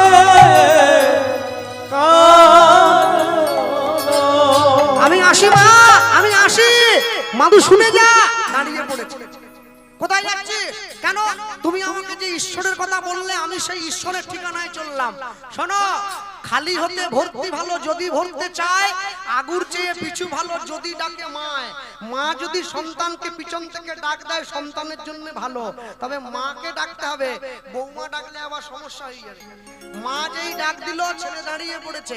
মা কাছে এসে ছেলেকে বলল, শোন, যে কদিন পর্যন্ত জগতের প্রকৃত মানুষটাকে খুঁজে না পাবি, তোর পাপ মুখটা নিয়ে আমার সামনে দাঁড়াবি না। মাধু দাস চলে এসছে। কোথায়? যেইখানে নিতাই গৌর বসে আছে বুড়ির মার কাছে, ওইখানে 7 দিন 7 রাত্রি জগন্নাথের নাম গাইছে। জগন্নাথ দেব তার ঘরণী লক্ষ্মীকে ডেকে বলছে, লক্ষ্মী তুমি যাও, আমার ভক্ত বসে আছে না খেয়ে, একটু প্রসাদ সেবা করিয়ে এসো। হ্যাঁ, মনে রাখবেন, প্রত্যেকদিন পুরী ধামে জগন্নাথ দেবকে যে থালায় করে ভোগ দেওয়া হয়, ওটা 24 ভরি সোনার থালা। সেই থালা মাথায় করে মাধু দাস আসছে, এই মা লক্ষ্মী আসছে মাধু দাসকে প্রসাদ সেবা করানোর জন্য। আসতে তারা পুরী গিয়েছেন, হাত তুলেছিলেন। সকলে জানেন তো, পুরীতে তো বাংলায় কথা বলে না কেউ, ইংরেজিতেও বলে না, হিন্দিতেও বলে না, একটা ভাষা আছে, উড়িয়া ভাষা। আমি যখন প্রথম পুরী গিয়েছিলাম, সরু একটা কঞ্চি দিয়ে শুধু মাথায় করে মারতো আর বলে ঢাইকড়ি চলো, ঢাইকড়ি চলো। আরে কি বলছে গো? বলে ঢাইকড়ি মানে চটচট চলো, দাঁড়িয়ে থাকলে হবে না, পিছনে অনেক লোক আছে। সেদিনই মনে একটা জেদ চেপে গিয়েছিল, দেখি তো পুরীর লোক কি গান টান গায় না। খুঁজে দেখলাম ওরাও গায়, আমরাও গাইবো। কি? উড়িয়াতে বলবো, বাংলা নয়, হিন্দি নয়, ইংরেজি নয়, উড়িয়া। মতে করি দে রে নন্দলালা। হ্যাঁ, কোথায়? কমিটির যে বাবা আমাকে এনেছিল, সেই বাবা নাকি অনেক কীর্তনিয়ার গান শুনেছে, 2-3টে ভাষায় গাইতে পারে। চলো চেষ্টা করে দেখি। মতে করি দে রে নন্দলালা, নীলাচলের কেদরওয়ালা, হলুদ ধানি হরি হরি বল।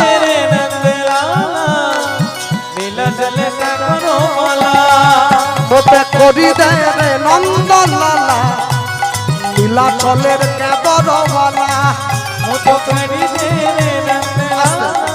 একটু বাহু তুলে তালি দিয়ে নীলাচলের হরি হরি বল।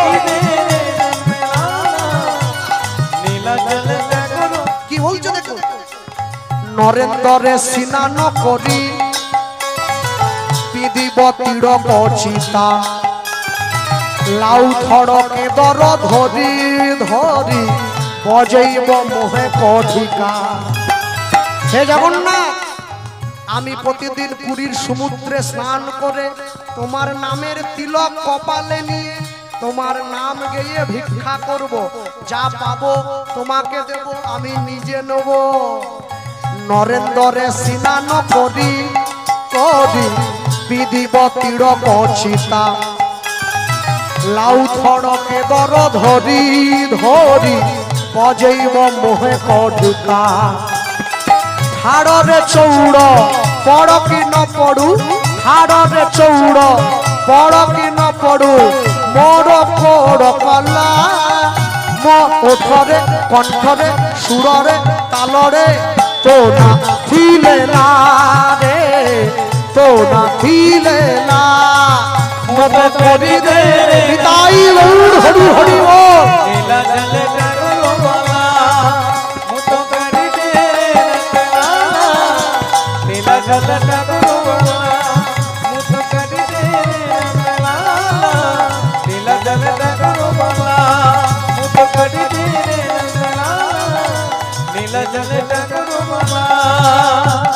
अरे बोले भाई जगन्नाथ देव की, बलरामचंद्र की, सुभद्रा मैया की, निताई गौर ब्रह्मानंद। हरि बोल हरि बोल हरि हरि बोल। माधो के আমি জগন্নাথ ঘরণীর লক্ষ্মী স্বয়ং জগন্নাথ তোমার জন্য প্রসাদ পাঠিয়েছে, না প্রসাদের থালাটা হাতে দিয়েছে। আর যখনই হাতে প্রসাদের থালাটা দিয়েছে, হাতে প্রসাদের থালাটা নেওয়া মাত্র যে ছেলেটা 7 দিন ধরে না খেয়ে আছে, ও কি আর বোঝে নাকি কে লক্ষ্মী আর কে নারায়ণ? একবারে যা পেয়েছে কপ কপ করে সামনে যাচ্ছে। আবার সেই প্রসাদ যদি জগন্নাথের প্রসাদ হয়, দেখবেন যারা ভক্ত বৈষ্ণব হয় তারা বলে প্রসাদ পেতে যাচ্ছে, আর আমার মতো মূর্খ কি বলে প্রসাদ খেতে যাচ্ছে। প্রসাদ খাওয়া নয়, প্রসাদ পাওয়া। কেন? খাওয়া পাওয়ার মধ্যে তফাৎ কি? খাওয়া মানে হচ্ছে ইন্দ্রিয় পরিপূরণের জন্য যা গ্রহণ করি তাকে বলে খাওয়া। পাওয়া মানে কি? ভগবান যা রেখেছেন, তিনি নিজে যা সেবা করেছেন সেইটা নিতে যাচ্ছে, তার মানে পাওয়া। এইবারে বসবো প্রসাদের থালায় বসে, মহাপ্রসাদে গোবিন্দে নমো ব্রহ্মণে বৈষ্ণবে স্বল্প পুণ্য পতাং রাজন বিশ্বাস নৈব উপজায়তে শরীর অবিদ্যা জাল জড়েন্দ্রিয় তাহে কাল তাহে ফেলে বিষয় সাগরে। তার মধ্যে জিহা অতি লোভময় সুদূর মতি, তাকে যে তা কঠিন সংসারে কৃষ্ণ বড় দয়াময় করিবারে জিহা যায় সপ্রসাদ অন্ন দিল ভাই। সেই অন্নামৃত পাও রাধা কৃষ্ণের গুণ গাও, প্রেমে ডাকো চৈতন্য নিতাই। প্রেমে ডাকো প্রেমে ডাকো চৈতন্য নিতাই। শোনো মাধু, তুমি প্রসাদটা পেয়ে প্রসাদের থালাটা পেছন দিকে রেখে দিয়ে তুমি নাম গাও, আমি কালকে এসে প্রসাদের থালাটা তোমার কাছ থেকে নিয়ে যাব। মনে রাখবে, আমার বাবা বলতেন, মারা গিয়েছেন 14 বছর আগে, আমার বাবা বলতেন, বলে জানিস কৃষ্ণ, হ্যাঁ, যে মুখে কৃষ্ণ নাম হয়, যে মুখে হরি কথা হয়, যে মুখে গৌর কথা হয়, সেই মুখ যদি বিড়ি তিরঙ্গা তামাক গুটকা সিগারেট বিমল শেখর খায়, তাহলে সেটা মুখ নয়, ওকে বলে ভাগা।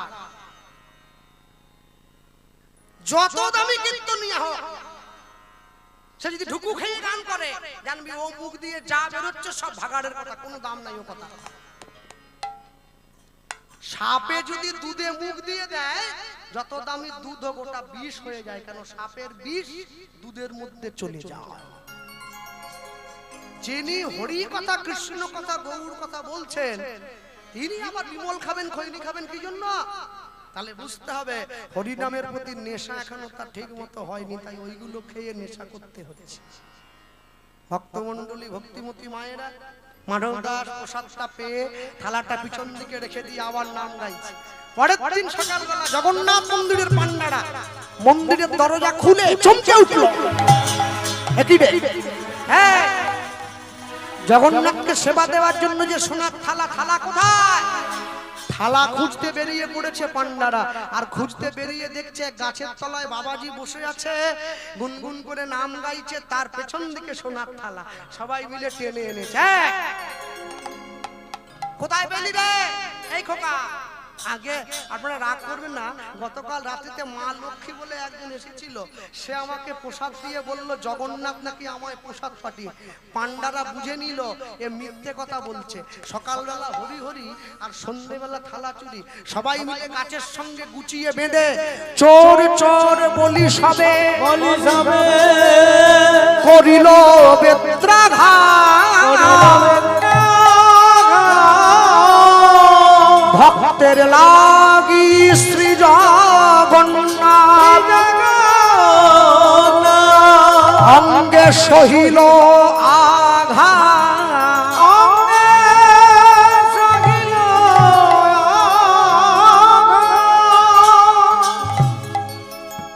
মাধুদাসকে মারতে মারতে আদমরা করে রেখে দিয়ে পান্ডারা সোনার থালা নিয়ে মন্দিরে ফিরে গেল।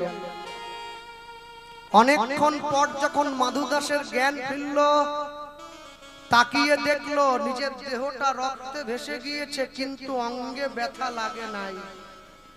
22 বাজারে হরিদাস ঠাকুরকে বেত্রাঘাত করা হয়েছে, ব্যথা লেগেছে চৈতন্য মহাপ্রভুর গায়ে। আজকে মাধুদাসকে মারা হয়েছে, ব্যথা লেগেছে স্বয়ং জগন্নাথ দেবের অঙ্গে। ভক্তমণ্ডলী মায়েরা, মাধুদাস জগন্নাথ দেবের দিকে তাকিয়ে উদ্দেশ্য করে বলে উঠল, প্রভু আমি তোমার কাছে প্রসাদ চাইনি, তুমি নিজে প্রসাদ পাঠিয়েছো, নিজে আমায় চোর সাজিয়েছো, নিজে মার খাইয়েছো। আমি তো চাইনি, আমি কিন্তু তোমার ধামে আর থাকবো না, আমি চলে যাব শ্রীধাম বৃন্দাবন। পায়ে হেঁটে পুরী ধাম ত্যাগ করে বৃন্দাবনে চলে গিয়েছে। বৃন্দাবনের প্রথম দর্শনীয় স্থান বাঁকে বিহারীর মন্দির। তারা বৃন্দাবন দর্শন করেছেন সকলে জানে। বাঁকে বিহারীর মন্দিরের বাইরে বসে আছে, মনের দুঃখে গালে হাত দিয়ে। একজন ছোলা ভাজা বিক্রেতার নিয়ম ছিল প্রত্যেকদিন বাঁকে বিহারীকে 1 টাকা করে ছোলা ভাজা দিয়ে তারপর ছোলা ভাজাটা বিক্রি করতে যায়। আজকে দেখছে একটা কাদের বাড়ির ছোট্ট ছেলে বসে আছে। এই খোকা, তোর নাম কি রে? আগে আমি নীলাচল থেকে এসেছি, আমার নাম মাধব। কিছু খেয়েছিস? না। এই নে ধর 1 টাকা ছোলা ভাজা, ধর একটু খা, জল খা, দেখবি শরীরে বল পাবি। কিন্তু ঠাকুর আমার কাছে তো পয়সা নেই। ওরে পয়সা দিতে হবে না, একটা রাধা নাম শুনিয়ে দে, আমিও খুশি হব, আমিও চলে যাই, আর আমার বাঁকে বিহারীও শুনে নি। আসতে মনে রাখবেন যে মায়েরা বসে আছেন এখানে, প্রত্যেকে আপনার বাড়ির মেয়ে যখন তাকে খেতে দেন, আপনার বাড়ির ছেলে যখন তাকে খেতে দেন, আপনি কি এইটুকু থালায় করে দেন? দেন কি? এইটুকু গ্লাস দেন? দেন কি? দেন না। তাহলে নিজের ছেলে মেয়েকে যদি এইটুকু থালা গ্লাস না দেন, তাহলে ঠাকুর ঘরে রাখা যে ঠাকুরটা বসে আছে তাকে কি করে এইটুকু থালায় 2টো নকুল দানা ছুঁড়ে দেন? ও, ওটা চাইতে পারেনি বলে ওর কোনো দাম নেই। এটা চাইবে তো, তাই এটার দাম আছে। যে তোমায় ছেলে দিল, যে তোমায় মেয়ে দিল, যে তোমায় সংসার দিল, তুমি তার জন্য এনেছো 5 টাকা দিয়ে খড় পচা ধূপ। আর তোমার মেয়ে কলেজ যাবে বলে তুমি তোমার মেয়ের জন্য স্বামীকে দিয়ে সেন্ট আনিয়েছো 2000 টাকা দামে। যে দেহ আপন জ্ঞানে যতন করো রাত্রি দিনে পড়াও কত ভূষণ আবেশ, পরমাত্মা ভগবান যেদিন হবে অন্তর্ধান, সিগাল কুকুরের ভুক্ত অবশেষ। নিতাই গৌর প্রেমানন্দ হরি বল হরি বল। আমি তো গাড়িতে ফাড়িতে গেলে মাঝে মধ্যে দেখি আমি কানে পড়ে এত বড়, এইখান থেকে এই পর্যন্ত, ওইটা দিয়ে ধাক্কা লাগলে লোক মাথা ঘুরে পড়ে। এই হ্যাঁ, হ্যাঁ, সে কি আর বলবো। আর একটা প্যান্ট পরে ওতে 30 জায়গায় ছেঁড়া আছে, নিজে ছেড়েছে কিনা বুঝতে পারছি না, তবে ছেঁড়া। হ্যাঁ কিছু কিছু বলতেও পারি না, আমার মনে একটু কসকস কর আর বলে যাচ্ছে করেছে। হ্যাঁ বসে আছে মাধব দাস শোনাচ্ছে কাকে, ছোলা ভাজা আর আরেকজন শুনছে কে, মন্দিরের মধ্যে স্বয়ং বাঁকে বিহারী। আমরা বলবো মাধব দাস বলছে শোনো ছোলা ভাজা ঠাকুর আলা, শোনো ঠাকুর তোমায় বলছি, এই যে মন বৃন্দাবন ধাম जपले राधे राधे नाम, बोलिए कुंज बिहारी, बोलिए भाई गिरिधार, उलुध्वनि हरि हरि बोल।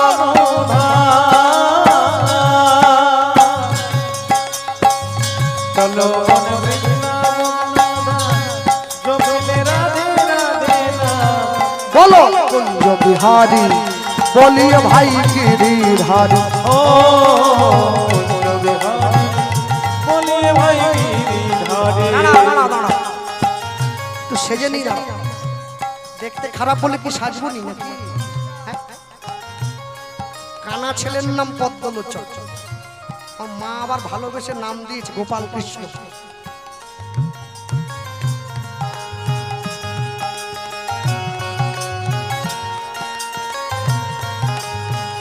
चलो मन वृंदावन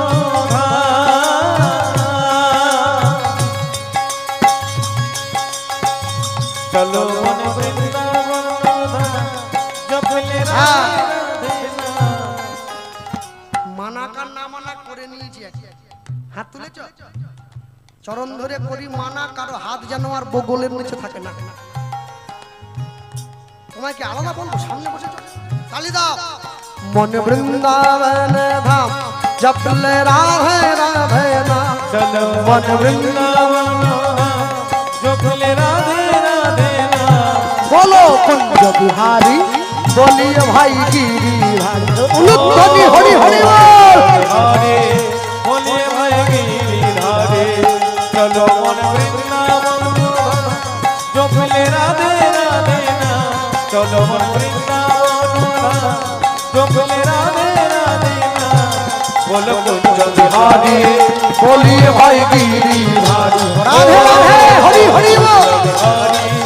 बोलिए भाई गिरिधारी। वृंदावन में घर घर बोले राधा राधा नाम, राधा कुंड श्याम कुंड गोपी प्रणराम। वृंदावन में घर बोले राधे राधे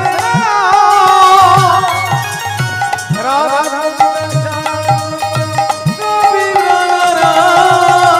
वृंदावन में घर घर बोले राधे राधे नाम, राधा कुंड श्याम कुंड गोपी प्रणराम। वृंदावन में घर बोले राधे राधे राधा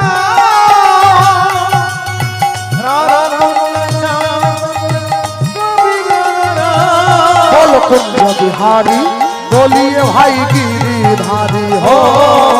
कुंज बिहारी, बोलिए भाई गिरिधारी। তো আস্তে সবাই মিলে একসঙ্গে আমার সঙ্গে বলবেন জয় রাধে জয় রাধে রাধে শ্রী রাধে, जय राधे राधे श्री राधे। बोलो जय राधे राधे श्री राधे,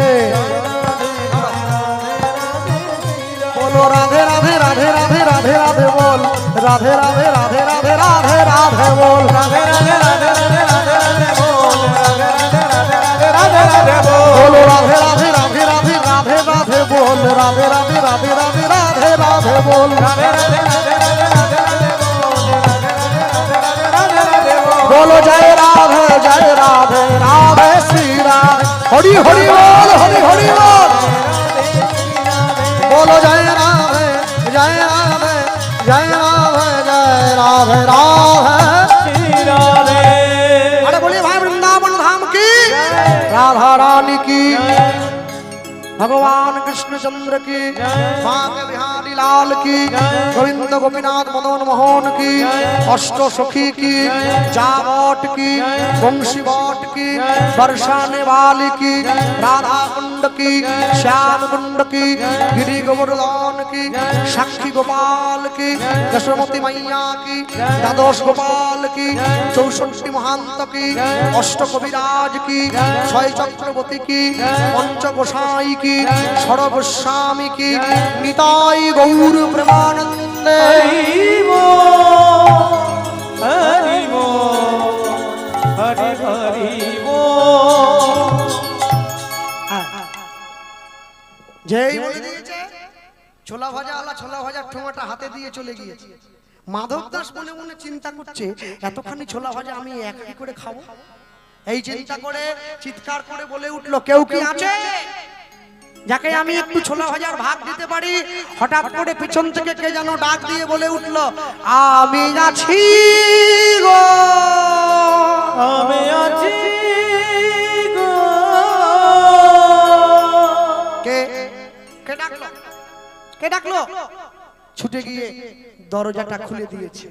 আর যখনই মন্দিরের জানলাটা খুলে দিয়েছে, হঠাৎ করে দেখছে ওই জানলার ভেতর থেকে একটা ছেলে, দেখতে কালো কিন্তু মুখে হাসি, হাতে বাঁশি, সে দাঁড়িয়ে আছে, সোজা হাতটা বাড়িয়ে দিয়েছে। মাধু দাস দেখছে, কি দেখছে? কৃষ্ণ বর্ণ শিশু মুরলী বাজায় বাজায়, কৃষ্ণ বর্ণ শিশু মুরলী বাজায় বাজায়, কৃষ্ণ বর্ণ শিশু মুরলী বাজায় বাজায়। এবার হাত ছানি দিয়া বলে, দিয়া বলে, আয় আয় কাছে আয়। এবার হাত ছানি দিয়া বলে, দিয়া বলে, আয় আয় কাছে আয়। কৃষ্ণ বর্ণ শিশু মুরলী বাজায়, নিতাই গৌর হরি বল। শিশুকে মুরলী বাজায় বাজায়, কৃষ্ণ বর্ণ শিশুকে মুরলী বাজায় বাজায়। যেই স্বয়ং বাঁকে বিহারী জানলা দিয়ে হাতটা বাড়িয়ে দিয়েছে, অমনি সঙ্গে সঙ্গে মাধব দাস বলে উঠলো, হাত বাড়ালে কি হবে? হরিনাম কৃষ্ণ নাম বড়ই মধুর, আর যে জন্য কৃষ্ণ ভজে সে বড় বোকা, সে বড় চতুর। হ্যাঁ, তুমি তো হাত বাড়ালেই ছোলা ভাজা পাবে না হে, আগে হাত ধরো, আমার সঙ্গে শপথ করো, শপথ করো, তুমি আমার বন্ধু হবে, তুমি আমার বন্ধু হবে। হ্যাঁ, যদি আমার সঙ্গে শপথ করতে পারো তুমি আমার বন্ধু হবে, তবেই তুমি ছোলা ভাজা পাবে, না হলে পাবে না। বৃন্দাবনে ভক্ত ভগবান সম্বন্ধ স্থাপন করে মাধব দাস চলে এসছে উড়িষ্যায়, পুরী ধামে। যিনি বৃন্দাবনে বাঁকে বিহারী, তিনি তো উড়িষ্যায় জয় জগন্নাথ। কে? ছোট্ট একটা ভজন কুটির বানিয়ে দিয়েছে। আর একদিনকে গভীর রাত্রিতে সবাই যখন ঘুমিয়ে পড়েছে, জগন্নাথ বেশে বন্ধু এসে মাধব দাসের পাতার কুটিরের বাইরে দাঁড়িয়ে ডাকছে, বন্ধু, এই বন্ধু, বন্ধু দরজাটা খোল না, বন্ধু দরজাটা খোল। ছুটে গিয়ে মাধব দাস দরজা খুলে দিয়েছে। আর যেই দরজাটা খুলে দিয়েছে, জগন্নাথ ঘরের মধ্যে গিয়ে ঢুকেছে। কি রে, এত রাতে তুই আমার বাড়িতে এলি হঠাৎ করে, কি জন্য? না না আসিনি, একটা দরকারে এসছে, বিশেষ দরকার। মাধু দাস বলে, রাত্রিবেলা ভগবান হয়ে আমার ঘরে আবার তোর কিসের দরকার? আমি তো ভিখারি, বড় লোক হলে তোর তার ঘরে দরকারে ছিল, আমার ঘরে না। না, অনেক দিন থেকে একটা মনের কথা তোকে বলবো ভাবছিলাম, কিন্তু সুযোগ না হলে তো বলতে পারছি না, তাই আজকে এসেছি। ঘরের মধ্যে ঢুকে যখন গিয়েছে, জগন্নাথ মাধব দাসের সামনে দাঁড়িয়ে বসে বলছে, কি এই জানিস দরকারটা কি? অন্য কিছু না, চল না মাধু কাঁঠাল চুরি করতে যা, চল মাধু কাঁঠাল চুরি করতে যা, মাধু কাঁঠাল চুরি করতে যায়। চাল না মাধু কাঁঠাল চুরি করতে যায়। মাধু দাস বলছে চুরি করতে যাব, ভগবানের সঙ্গে চুরি? চোরের ঘরে চুরি, দেখ না চোরের বাহাদুরি। চুরি বিদ্যা বড় বিদ্যা, যদি না পড়েন ধরা, আর যদি পড়ে যান ধরা ভাঙবে দাঁতের গোড়া। ওরে বড় আশা, বড় আশা, বড় আশা ছিল মনে, ছিল মনে মাধুরে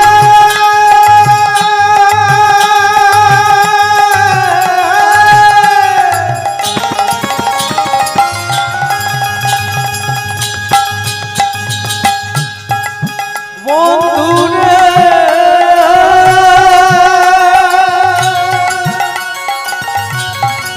বন্ধুরে বন্ধুরে বন্ধুরে বড় আশা, বড় আশা ছিল মনে, ছিল মনে। এই মাধু, কাঁঠাল খাবো তোর সনে। বড় আশা, বড় আশা, বড় আশা ছিল মনে।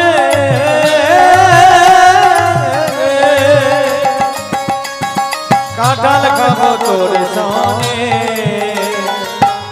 মাধু দাস বলছে চুরি করতে গিয়ে ধরা যদি পড়ি, আরে আমি তো আছি, সাহস দিচ্ছি, আরে ভয় নেই তোর যদি মোরা, ভয় নেই তোর যদি মোরা, ভয় নেই তোর যদি মোরা, ভয় নেই তোর যদি মোরা আছে ধরা পড়ে যায়। চাল না মাধু কাঁঠাল চুরি করতে যায়।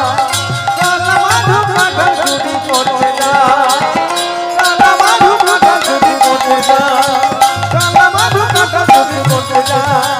চাল না মাধু কাঁঠাল চুরি করতে যায়। বন্ধু রে, বন্ধু রে, বন্ধু রে, বন্ধু রে, বন্ধু রে, বন্ধু রে।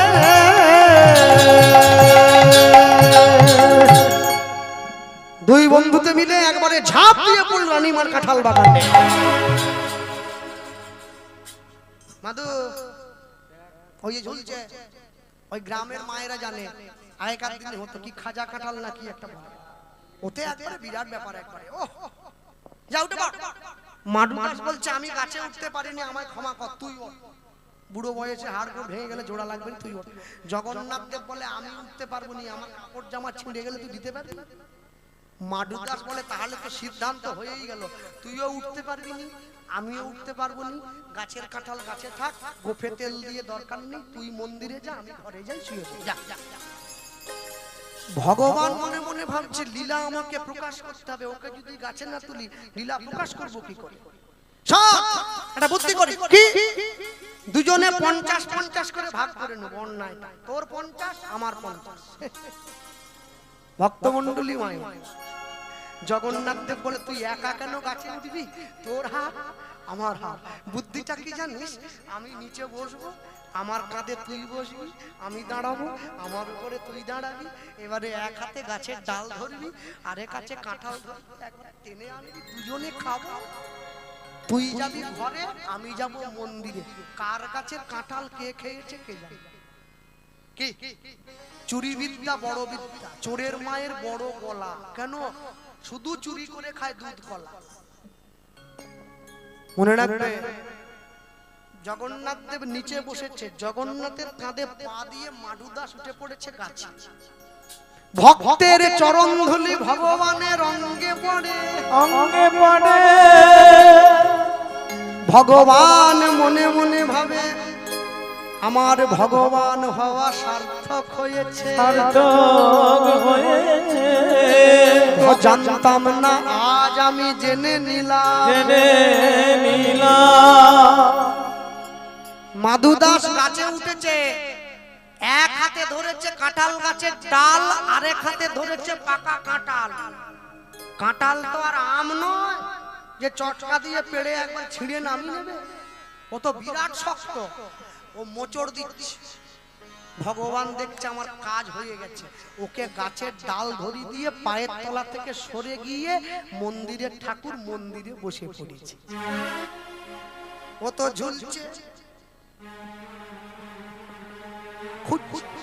বন্ধু, ও তো আর জিম করে না, ব্যায়াম করে না, ঝুলে থাকবে। ও মনে মনে চিন্তা করছে আমি হাত ছাড়বো না কাঁঠাল ছাড়বো, কেন যদি হাত ছেড়ে দেই আমি নিচে পড়ে যাব, কোমর ভেঙে যাবে, তার উপরে যারা বাগান পাহারা দিচ্ছিল ওরা এসে ভাঙা হাড়ে আবার ভাঙবে, অত খাওয়া যাবে নি মার। তার থেকে আমি বরং কাঁঠালটা ছেড়ে দিই, ধপাস করে শব্দ হবে, যারা বাগান পাহারা দিচ্ছিল ওরা এসে মারবে, একটু খেয়ে নেবো, কেন মার খাওয়ার তো অভ্যেস আছে আমার, আগে থালা চুরির দায়ে তো খেয়েছিলাম। ভক্তমণ্ডলী মায়ের জানেন তো, ভগবান তো পালিয়ে গিয়েছে, মাধু দাস কাঁঠালটা হাত থেকে ছেড়ে দিয়েছে। চোর বাগানে, যারা বাগান পাহারা দিচ্ছিল ছুটে এসেছে, সবাই মিলে প্রদীপ জ্বালিয়ে দেখছে, ওরে এ তো সেই বাবাজি রে। প্রথমে করেছিল থালা চুরি, তারপরে করেছিল জোরেছে জগন্নাথের কাঁঠাল চুরি। তুই নামবি না, আমরা উঠবো। আর পান্ডাদের যা বডি, ও দেখেই তো আমার ভয় করে। মাধু দাসকে গাছ থেকে নামিয়ে পিঠ মোড়া করে বেঁধে সবাই মিলে ওকে রানীমার কাছে নিয়ে গেছে। রানীমা, এই ছেলেটা জগন্নাথের কাঁঠাল চুরি করছিল। রানীমা ওকে বলছে, বাবা এত ছোট বয়স থেকে চুরি করতে নেই, শোনা আমার ঠাকুর পাপ দেয়, বেশি কথা বলবেন নি। ও রানীমাকে ধমকাচ্ছে। কেন? নিজের ঘরে চোর পুষে রেখে পরের বাড়ির ছেলেকে চোর বলতে লজ্জা করেনি আপনার? রানীমা বলে, আমার আবার চোর কে? আমার তো 18 ছেলে, পুরীতে 18 নালা হয়ে গেছে, ইন্দ্রদ্যুম্ন রানী গুন্ডিচার 18 সন্তান, নালা হয়ে গেছে, আমার আবার? আপনার মন্দিরে জগন্নাথ নিজে চোর।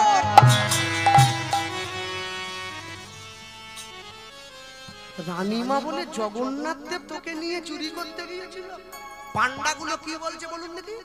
বাবু যত বলে পারিষদ বলে তার শত গুণ। পান্ডাগুলো ছুটে, রানীমা ওকে ছাড়ি করো, মারি করে পুঁতিয়ে দিব, মানে মেরে পাকে পুঁতিয়ে দেবো।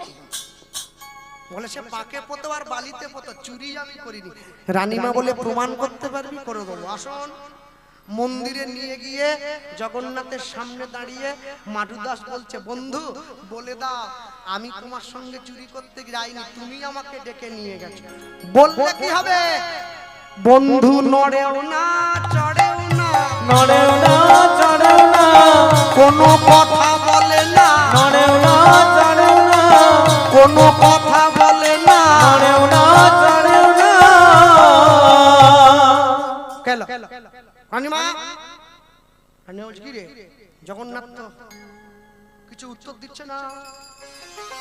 যেই এই বলেছে, মাধুদার সঙ্গে সঙ্গে এই আঙুলটা বের করে দিয়েছে। বন্ধু, এখন তুমি যদি স্বীকার না করো, আজ থেকে তোমার আমার বন্ধুত্ব এখানে শেষ। আড়ি আগেকার দিনে নিয়ম ছিল, এই আঙুলটা এইভাবে ধরলে ভাব হতো, আর এই আঙুলটা ছেড়ে দিলে আড়ি হয়ে যেত। এখন কোন আঙুলে বন্ধু হয় মেয়েরা জানে, যারা স্কুলে পড়ে। ফেসবুকের লাইক কাজ কাজ। হ্যাঁ, একজনের বাপ মরে গিয়েছে, ও ফেসবুকে ছবি দিয়েছে, একজন লাইক করেছে, মানে তোর বাপ মরেছে, আমার পছন্দ হয়েছে, আরো আগে কেন বললো? লাইক করে যেই বলে দিয়েছে, ভগবান দেখছে সামান্য কাঁঠালের জন্য তো ভক্তের সঙ্গে আমার সম্পর্ক চলে যাবে, তাই কি করছে? অমনি ইশারা করে দেখাইয়ে দিল, ইশারা করে দেখাইয়ে দিল, ইশারা করে দেখাইয়ে দিল, ইশারা করে দেখাইয়ে দিল, উড়নি খানি ছিঁড়ে রয়েছে, ইশারা করে দেখাইয়ে দিল, উড়নি খানি ছিঁড়ে রয়ে বলি পাঁচিলের ওই কাটা পারে নাই উড় হইব।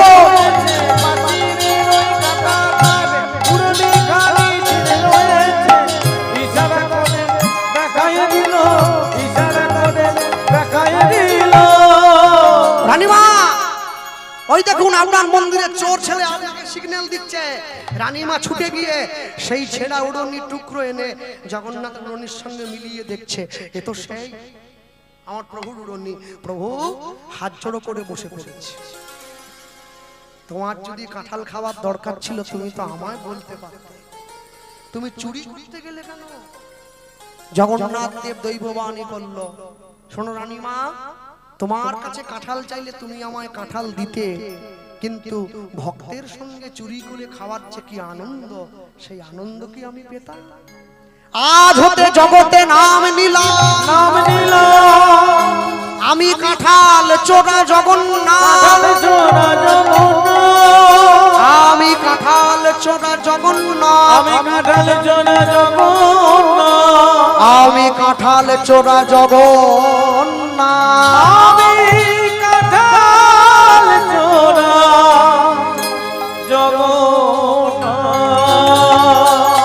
আস্তে আস্তে করে মাধু দাসের বয়স হয়ে গেছে, আজকে নিজে পায়ে হাঁটতে পারে না, বৃদ্ধ হয়েছে। জগন্নাথ দেব নিজে এসেছে। জগন্নাথ দেব মাধু দাসকে বুকের মধ্যে জড়িয়ে ধরেছে। বন্ধু, শেষের দিনে আমি এসেছি, এই চলে যাওয়ার দিনে তো আমাকে পাওয়ার জন্য জগতের মানুষ এত ব্যস্ত, আমি তোর শেষের দিনে এসেছি, বল কি চাই তো? কিচ্ছু চাই, কিচ্ছু কি চাই জানিস? আমার একটা জিনিসই চাই, আমি হৃদয়ে ধরিব তোমার যুগল চরণ, নয়নে হেরিব তোমার ও চাঁদ বদন, জিহ্বা উচ্চারিব মধুমাকা কৃষ্ণ নাম, এই মত মহিম তাজিব পরাণ, তাজিব তাজিব তাজিব পরাণ। জগন্নাথের কোলে মাথা দিয়েছে, মাথা দিয়ে মাধব দাস জীবনের শেষ প্রাণবায়ুটা ত্যাগ করছে। জগন্নাথ দেবের কাছে হাত জোড়ো করে বলছে, জগতের প্রতিটা মানুষ এইভাবে একইভাবে সে যেন তোমার চরণে নিজের জীবনের অন্তিম দিনে তোমার চরণে গিয়ে সে ঠাঁই পায়। তুমি সবাইকে করুণা করো, সবাইকে ভালোবেসো, সবাইকে আগলে রেখো। মাধু দাস জগন্নাথের কোলে শুয়ে জগৎবাসীকে উদ্দেশ্য করে বলতে লাগলো, শোনো, তোমরা মনে রেখো, জগতের জীব জীবনে যখনই বিপদে পড়বে, গৃহে বা বনেতে থাকো, হা গৌরাঙ্গ বলে ডাকো, নরোত্তম মাগে তার সঙ্গ। আমি যেখানেই থাকি, সুখে থাকি, দুঃখে থাকি, আপদে থাকি, বিপদে থাকি, আমি দিন শেষে একটি বার তোমার চরণ স্মরণ করব। হ্যাঁ, আর প্রত্যেক মায়েদেরকে অনুরোধ করে যাব, আপনারা প্রত্যেক দিন সন্ধ্যেবেলা বাড়িতে ওই সব্বনেশের সিরিয়ালগুলো না দেখে 10 মিনিট করে হরিনাম করবেন হাতে তালি। 10 5 মিলি নিজ দুয়ারে বসিয়া কীর্তন করিবে সবে হাতে তালি দিয়া। হ্যাঁ, গৃহস্থের কল্যাণ। নামের খুব শক্তি আছে জানেন, নাম এত বলবান। যখন আপনার ছেলে স্কুলে যায়, আপনার মেয়ে কলেজে যায়, আপনার স্বামী অফিসে যায়, একটা ছোট্ট সাদা কাগজে হরে কৃষ্ণ মহামন্ত্র লিখে তাদের পকেটে দিয়ে দেন, দেখবেন তারা সুস্থভাবে ঘরে ফিরে এসেছে। এটা নামের শক্তি, এর শক্তিকে কেউ হারাতে পারবে না। আজ পর্যন্ত কারো শক্তি নেই। তা যদি না হতো তাহলে মানুষ মরে যাওয়ার পরে নাম শুনিয়ে তাকে শেষ বিদায় জানানো হতো। নামের প্রভাবে সে তার চরণে গিয়ে আশ্রয় পাবে। নিতাই গৌর ঘোষণা করলো, শোনো, পুরীতে জগন্নাথ ধামে জগন্নাথকে দর্শন করে ভক্তদের যে পুণ্য ফল অর্জন হয়, মাধব দাসের সমাধি দর্শন করলে তার সেই পুণ্য ফল অর্জন হবে। কেন? ভক্ত মোরে খাওয়াইলে তবে আমি খাই, ভক্ত মোরে না দিলে মুই উপবাসে যাই, ভক্ত মোর মাতা পিতা, ভক্ত মোর গুরু, ভক্ত ভালোবেসে আমায় ডাকে বাঞ্ছা কল্পত।